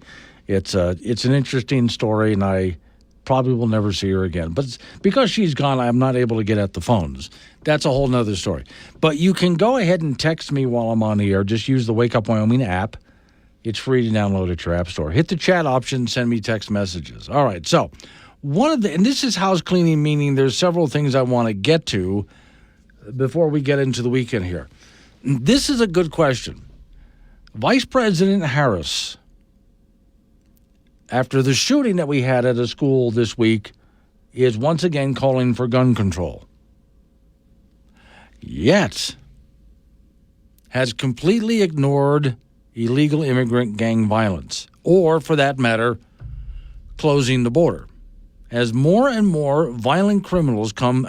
When I read that, I thought, that's a great point. Whoever wrote that as an article, what a great point. So every time there's some shooting, she will call for gun control. We got to make guns illegal. We got to have a buyback program that's a mandatory buyback program. She's called for that. And yet when people turn to her and say, why don't you close the border? Drugs are coming across the border. Some really bad stuff, too, coming across the border. Gangs are coming across the border. Some of those gangs are carrying guns, by the way. They didn't go buy them here in America. They brought them across the border. And those gangs have some really bad intentions. I mean, name it. They want to do it. Really bad intentions. Why not close the border and keep them out while you're at it? What about human trafficking coming across the border, especially child sex slaves coming across the border? What about that? Well, child sex slaves coming across the border, you would think she'd want to stop something like that, but no. So when it comes to taking care of the border, it's not until she decided to run for president that she actually started talking about the border and actually saying maybe she wanted something like a wall. But the moment we have another shooting, like at the school we did this week, she calls for gun control. If you really cared, Vice President Harris, if you really cared, you would have worked to close down that border, which is what the president put you in charge of. And I know the media likes saying she was not appointed border czar. She was. The president didn't use the word czar, but he did put her in charge of it, and she did absolutely nothing. But we've got to have gun control plus a mandatory buyback. Okay. Maybe she doesn't see the contradiction, but that should be pointed out to everybody you know. When you get into, and some of you do, get into debates with people about who to vote for, bring that up, if you would, please. Bring that up. She wants to have a mandatory buyback of guns, mandatory, by the way, but has done nothing to close the border against gangs and all the violence they bring, and drugs and all the problems it brings, and human trafficking, including child sex slaves. All of that's allowed just to walk across the border anytime. What is Harris's biggest accomplishment to date as vice president? I don't know. I don't feel comfortable doing this anymore. She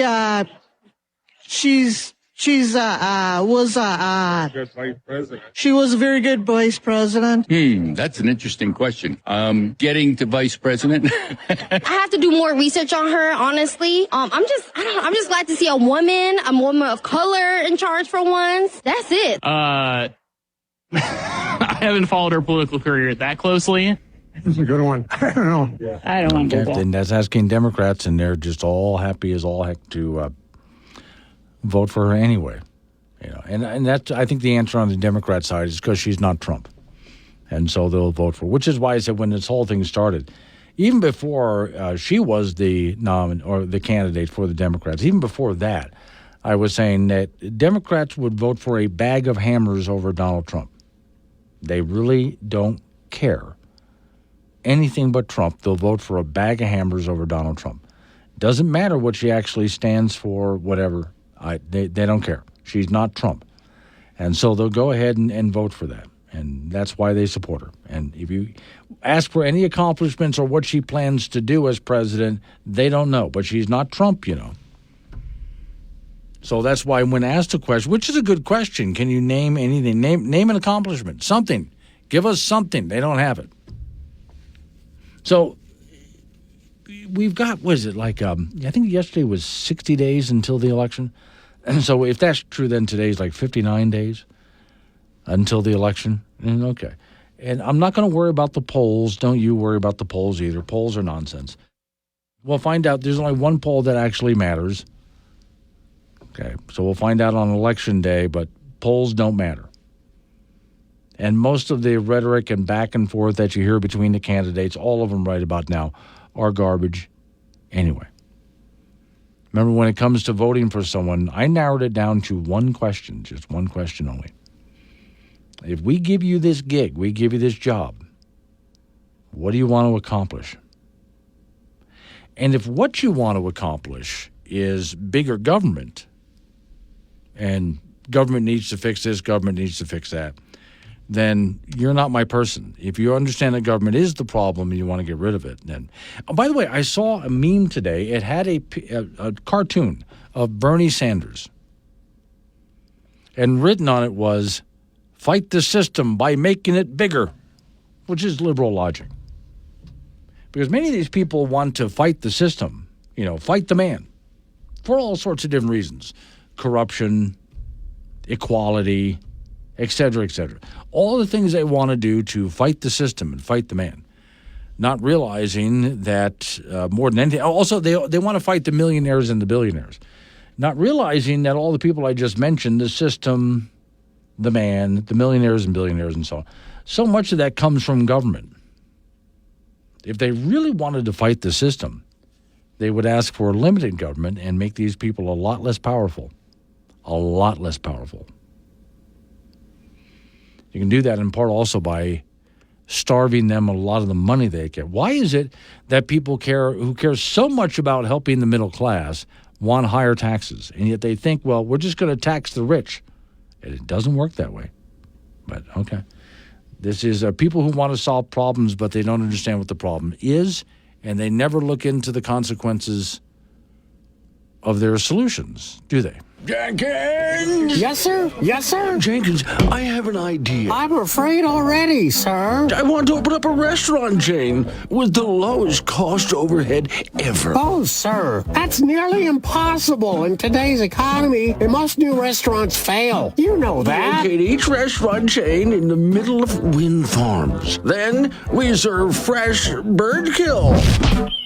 Wow! That really does cut costs. But won't PETA try to shut us down? Oh, they can't object, because all the food is provided by green and sustainable energy. And since a lot of endangered birds are killed by wind turbines, you can say your menu is full of rare delicacies. I see no downside to this. Except that you can only be open when the wind is blowing, or you won't have fresh kill or power to cook We it. can always have diesel backup generators to turn the turbines when the wind isn't blowing. Sir, I really think this idea will finally lead this company into bankruptcy. Oh, no. You see, since we're running on wind power and serving endangered species, we can apply for unlimited grants and subsidies. Who cares if we have any customers at all? And I bet you're planning to staff the place with illegal immigrants. Yes, and recent college graduates who can't find a job to fit their degrees. Now, how much do you think we'll get from the feds? Sir, we're going to be rich. What do you mean, we? Well, that image is going to stick with you all day. The only show broadcasting from a bunker under Devil's Tower. Hey, it's cold down here. Wake Up Wyoming with Glenn Woods, 6 a.m. weekdays on AM 1030 and FM 95.1. Every once in a while, I come across some list that somebody's making online, and it's from content producers at different websites whose job it is to every single day come up with something, some kind of original content for people to read. And because they're pressured to do it every single day, and this is the same thing with news media, oftentimes what they come up with is garbage. So I came across this one this morning. The most dangerous places to camp in each and every state. And I thought, well, this is someone who I guarantee you has not camped all over the place in the United States, if they camp at all. So their answer, whoever's writing this article, the answer is the most dangerous place to camp is Yellowstone. Here's why. The park's beauty comes with significant dangers, including risk of heat stroke, dehydration, even fatal encounters with bison. These high-risk factors should not be underestimated when visiting the beautiful national park. In 2024, a visitor had to be partially driven out of the park after burning his feet in the scorching sand. Helicopters were unable to land due to the extreme heat. It's Yellowstone, after all. Answer is stay on the marked trails, don't pet the fluffy cows, and you'll do fine in Yellowstone. So there's all sorts of places that I could take you in Wyoming, that would be a lot more dangerous. I mean, a whole lot more dangerous than Yellowstone National Park. What I decided to do, and I thought about this morning. I'm going to put a list together.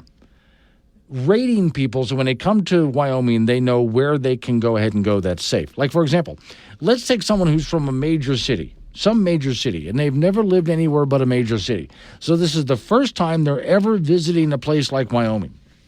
Well, on a scale of 1 to 10, they're at the bottom, they're a 10. 1 is the best, right? Which means that we advise them, you can go to places like Cody and go visit the ice cream shop there, or maybe go to a museum, like in Thermopolis, the Dinosaur Museum. But that's it. You're not allowed to go outside. The other extreme of that is someone who spends so much time in the great outdoors, they can go naked rock climbing up into a bear cave, and they'll be fine because they know what they're doing. So I'm working on it, putting a list together. Where do you fall when it comes to what level of outdoorsmanship should you be allowed to engage in? You want to go on a bike ride down a mountain somewhere? Okay, that's fine. If you like riding bikes, great, but mountain biking is different. We got to rate you based on how much actual outdoor experience can you survive based on your life.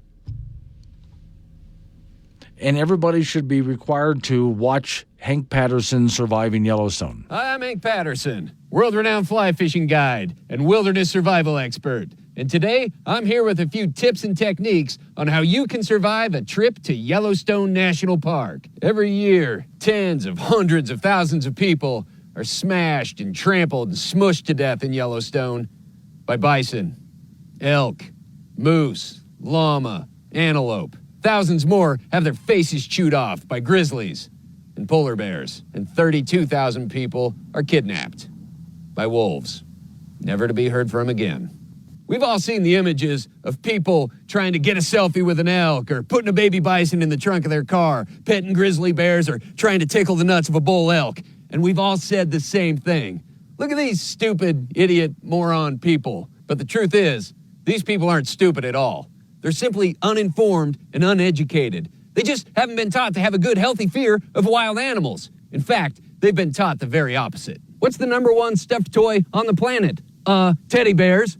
You want a funny, hilarious, soft bison hat?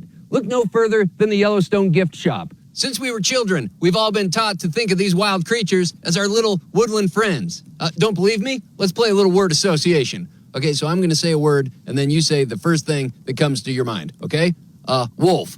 Puppies. Pack of wolves. Lots of puppies. Bison. Huggable. Grizzly bear. Cuddles and kisses.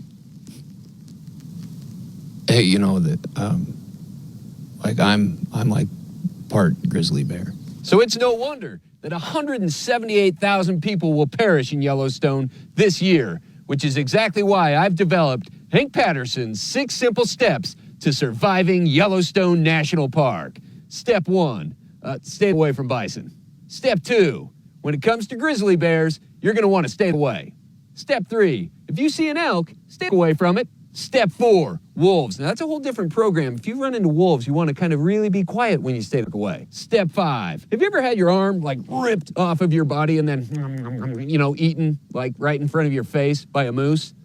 You're going to, unless you stay away from moose. Step 6, if you see a geyser, don't put your face in it. Step 7, do you know the difference between looking at grizzly bear cubs from inside your car and from outside your car? Nothing. Absolutely nothing. Stay inside your car. And you're going to want to stay on marked trails, take water, be hydrated, only hike with friends, and take bear spray. If you're one of the more than 200 million people that'll visit Yellowstone this year, remember to take the time to enjoy the beauty and wild, majestic splendor that Yellowstone National Park has to offer. But more than that, remember, stay away from wild animals. So that's why I'm going to go ahead and put together this is my weekend assignment to myself. I'm going to go to the Glendale Fly-In, of course, and camp out there with all the airplanes and stuff. But then I'll be in my brain making a list of when a tourist comes to Wyoming to visit, what level of tourism should we allow them, or at least advise them, to go to? Now, again, someone who's only been in a major city, They can go to the ice cream shops and museums. They can go shopping. In order to actually go outdoors and do outdoorsy things, you're going to have be someone who's actually spent time in the great outdoors in some wilderness. So in order to let someone go camping somewhere, well, camping where? Camping where there are facilities, that's kind of a low level. Camping that is as primitive as it gets, well, that's a much higher level. That's why I say there's very few people who can go naked rock climbing up to a bear cave. There's a few people who can, but you're going to have to meet the qualifications. I'll have a list for you probably Monday. I'm working on it anyway. All right, coming up on some local news that we have to take care of after a local news update on the weather forecast, and you and I get back into it again. It's Wake Up Wyoming.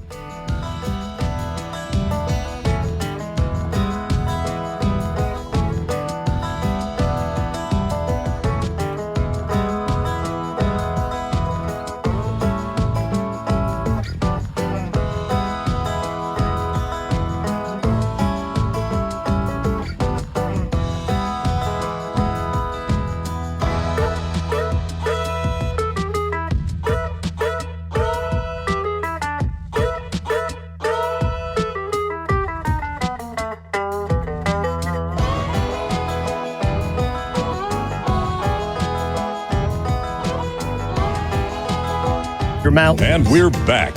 Sorry, we were busy tricking pescatarians into eating Rocky Mountain oysters. Wake Up Wyoming with Glenn Woods.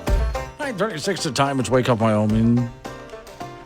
All things considered, still going to be a nice-looking weekend, except for those people still dealing with fires. Togety Pass is still open. They reopened it with, in part, a escort of vehicles to help you. You're going to have to do a follow-me vehicle to use Togety Pass. Not all of it, but part of it there. But still, at least that's open.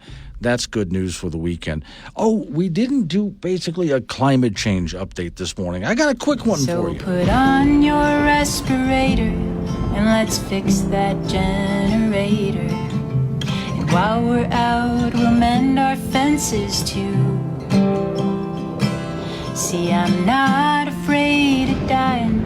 Just got reasons for surviving. I want more day in the apocalypse with you. So let's take a look. Earlier this morning, I told you about $42 billion spent to try to get high-speed internet to rural areas and to inner cities.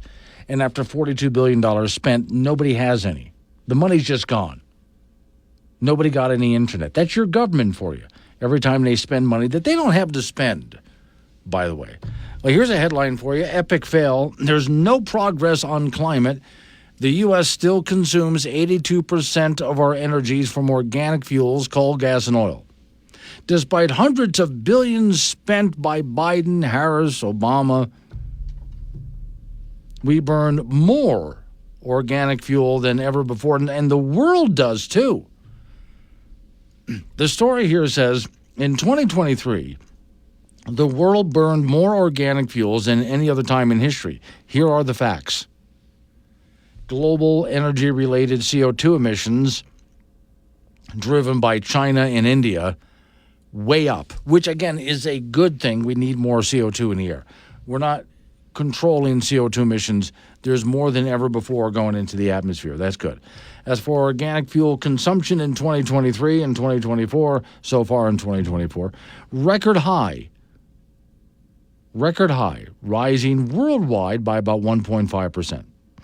China is by far the worst when it comes to what we will call primary energy, and burning 34% of the coal and natural gas.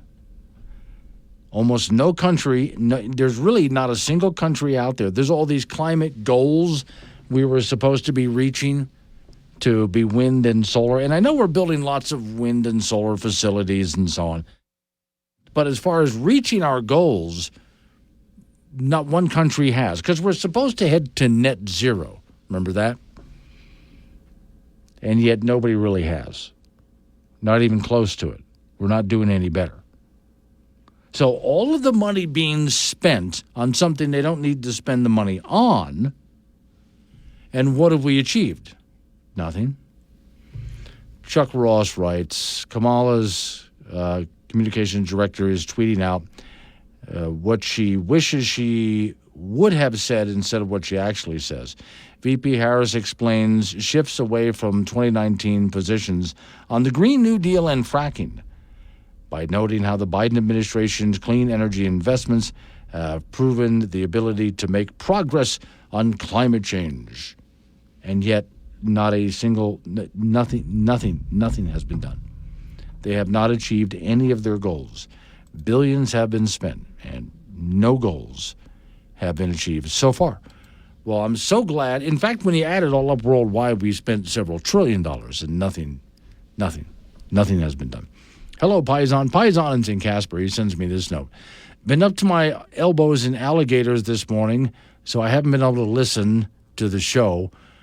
I did want to say, though, that was able to yesterday, and that was a great show, period. Would like the address of the cities. Let me see. I hate, property taxes, stuff like that. Okay.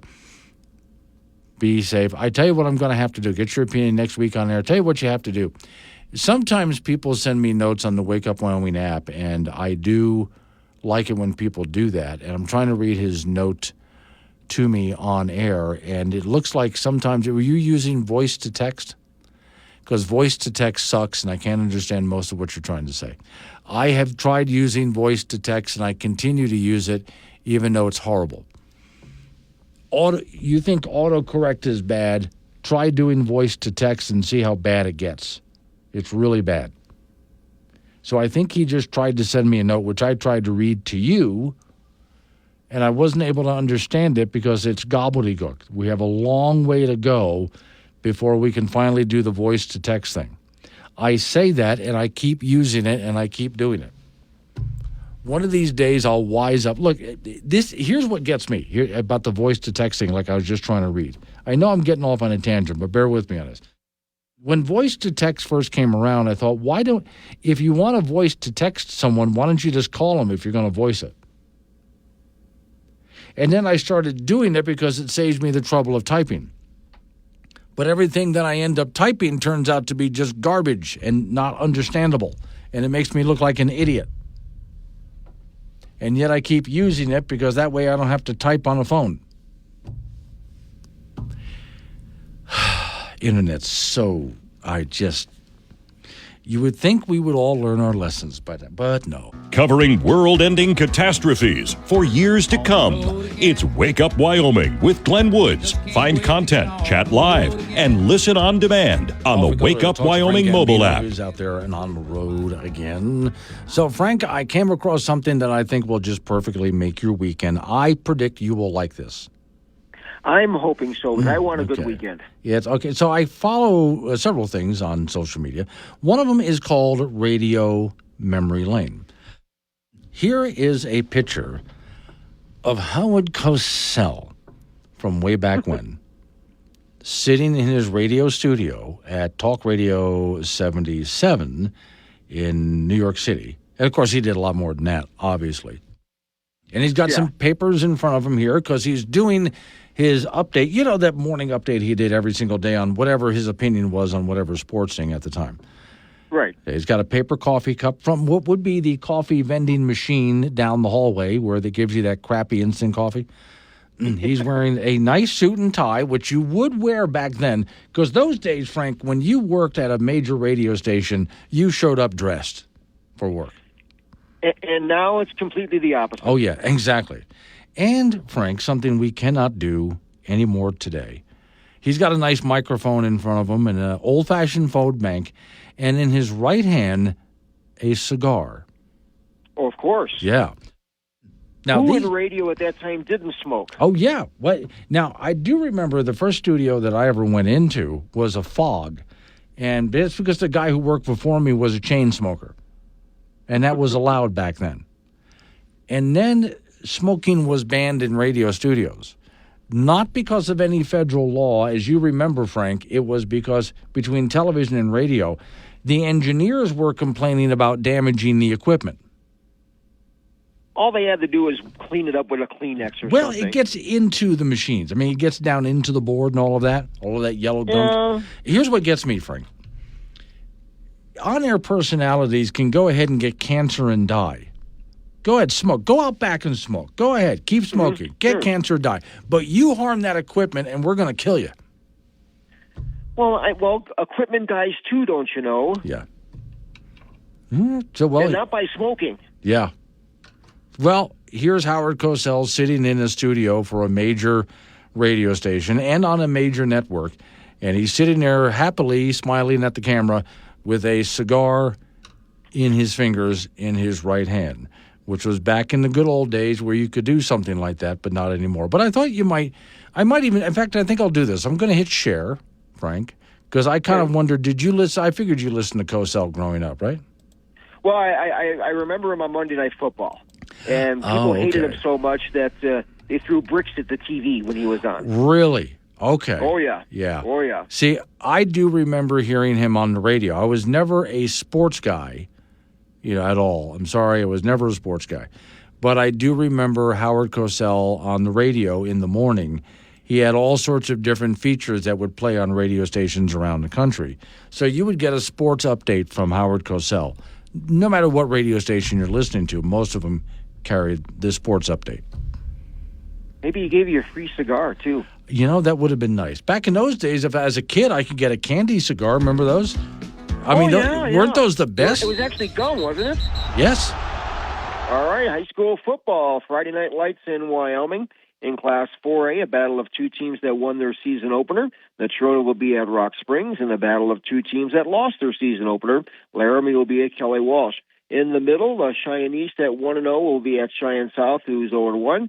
Sheridan at 1-0 will be at Thunder Basin and Gillette, and they're 0-1. And Campbell County at 1-0 will take on 0-1 Cheyenne Central in Cheyenne. And all those games start at 6 o'clock. In 1A six-man football, KC will be at Farson Eden at noon. And Casper Christian will be at Midwest at 7 p.m. Over in 1A 9-man, Pine Bluffs will be at Shoshone at 4, and in 2A Burns will be at Lyman. Catch all those scores, all of them, on WyoPreps.com all through the day. And in college football, the Wyoming Cowboys will be at home in Laramie to meet Idaho tomorrow. The Cowboys are trying to figure out a way to play a lot better than they did the week before when they lost 48-7 to Arizona State. Idaho would like to take a big step forward. They played third-rated Oregon to a 10-point game. Now, obviously, quarterback Evan Svoboda's got to play a lot better, and the Cowboys have to display a vertical passing game, which is essential now in college football. Tight end John Michael Gillenborg, who missed the Arizona State game due to an injury, will he contribute on Saturday? Will running back Dwayne McNeely, recovering from an injury, will he contribute on Saturday? Now, a couple of injuries. One on the offense is lineman Nate Geiger. He will not play due to a knee injury, and on defense, Devon Harris has an elbow issue, so he will not play. Should be an interesting game, to say the least. That'll be on tomorrow on Saturday at 1:30 in the afternoon. We'll have that for you on K2 Radio in Casper and KOWB in Laramie. High school volleyball, Gillette will host a big two-day tournament starting today and concluding tomorrow. 24 teams are involved in that deal, including Laramie, Kelly Walsh, Cheyenne Central, Natrona, and Burns, Cheyenne East, and Cheyenne South. They will be in the Evanston tournament. In high school cross country, Buffalo with a meet today, followed with Glen Rock and Kelly Walsh in that deal. Spearfish will host one meet. Natrona will be in that deal, and Gehrig, Nebraska will host a meet, and Burns will be in that meet. Golf, the Torrington is hosting a tournament. Yesterday was the first round. Today will be the second round. Cheyenne East, Cheyenne Central, Cheyenne South, Kelly Walsh, Natrona, Laramie, and Glen Rock in that. And girls swimming at 4 o'clock today. The Casper Quad meet will be held at Kelly Walsh, KWNC, and Cheyenne Central in that. And then the Gillette triangular meet tomorrow, and the Laramie Plainsmen will be involved in that one. It's going to be a very, very busy week in high school athletics. It was good, and the weather's good, so let's play ball. Get out there. And it sounds like there's a lot of injuries on the UW side. A couple, they have two that won't play, and then some guys that got nicked up. I mean, that's the nature of football. I mean, if you're not hurting, it's like you're not playing. That's why I don't play. So they got to just cowboy up and be tough like anyone else and just get out there and do the best they can. I don't play football. They're under a lot of pressure this week. I don't want to hurt all the time. That's why I don't do football, because I don't like being in pain all the time. Hey, Frank, have a great weekend. I'll see you on Monday. All right. Coming up on some local business we got to take care of. I'm going to be at Glendo this weekend at the Fly-In. It's Wake Up Wyoming.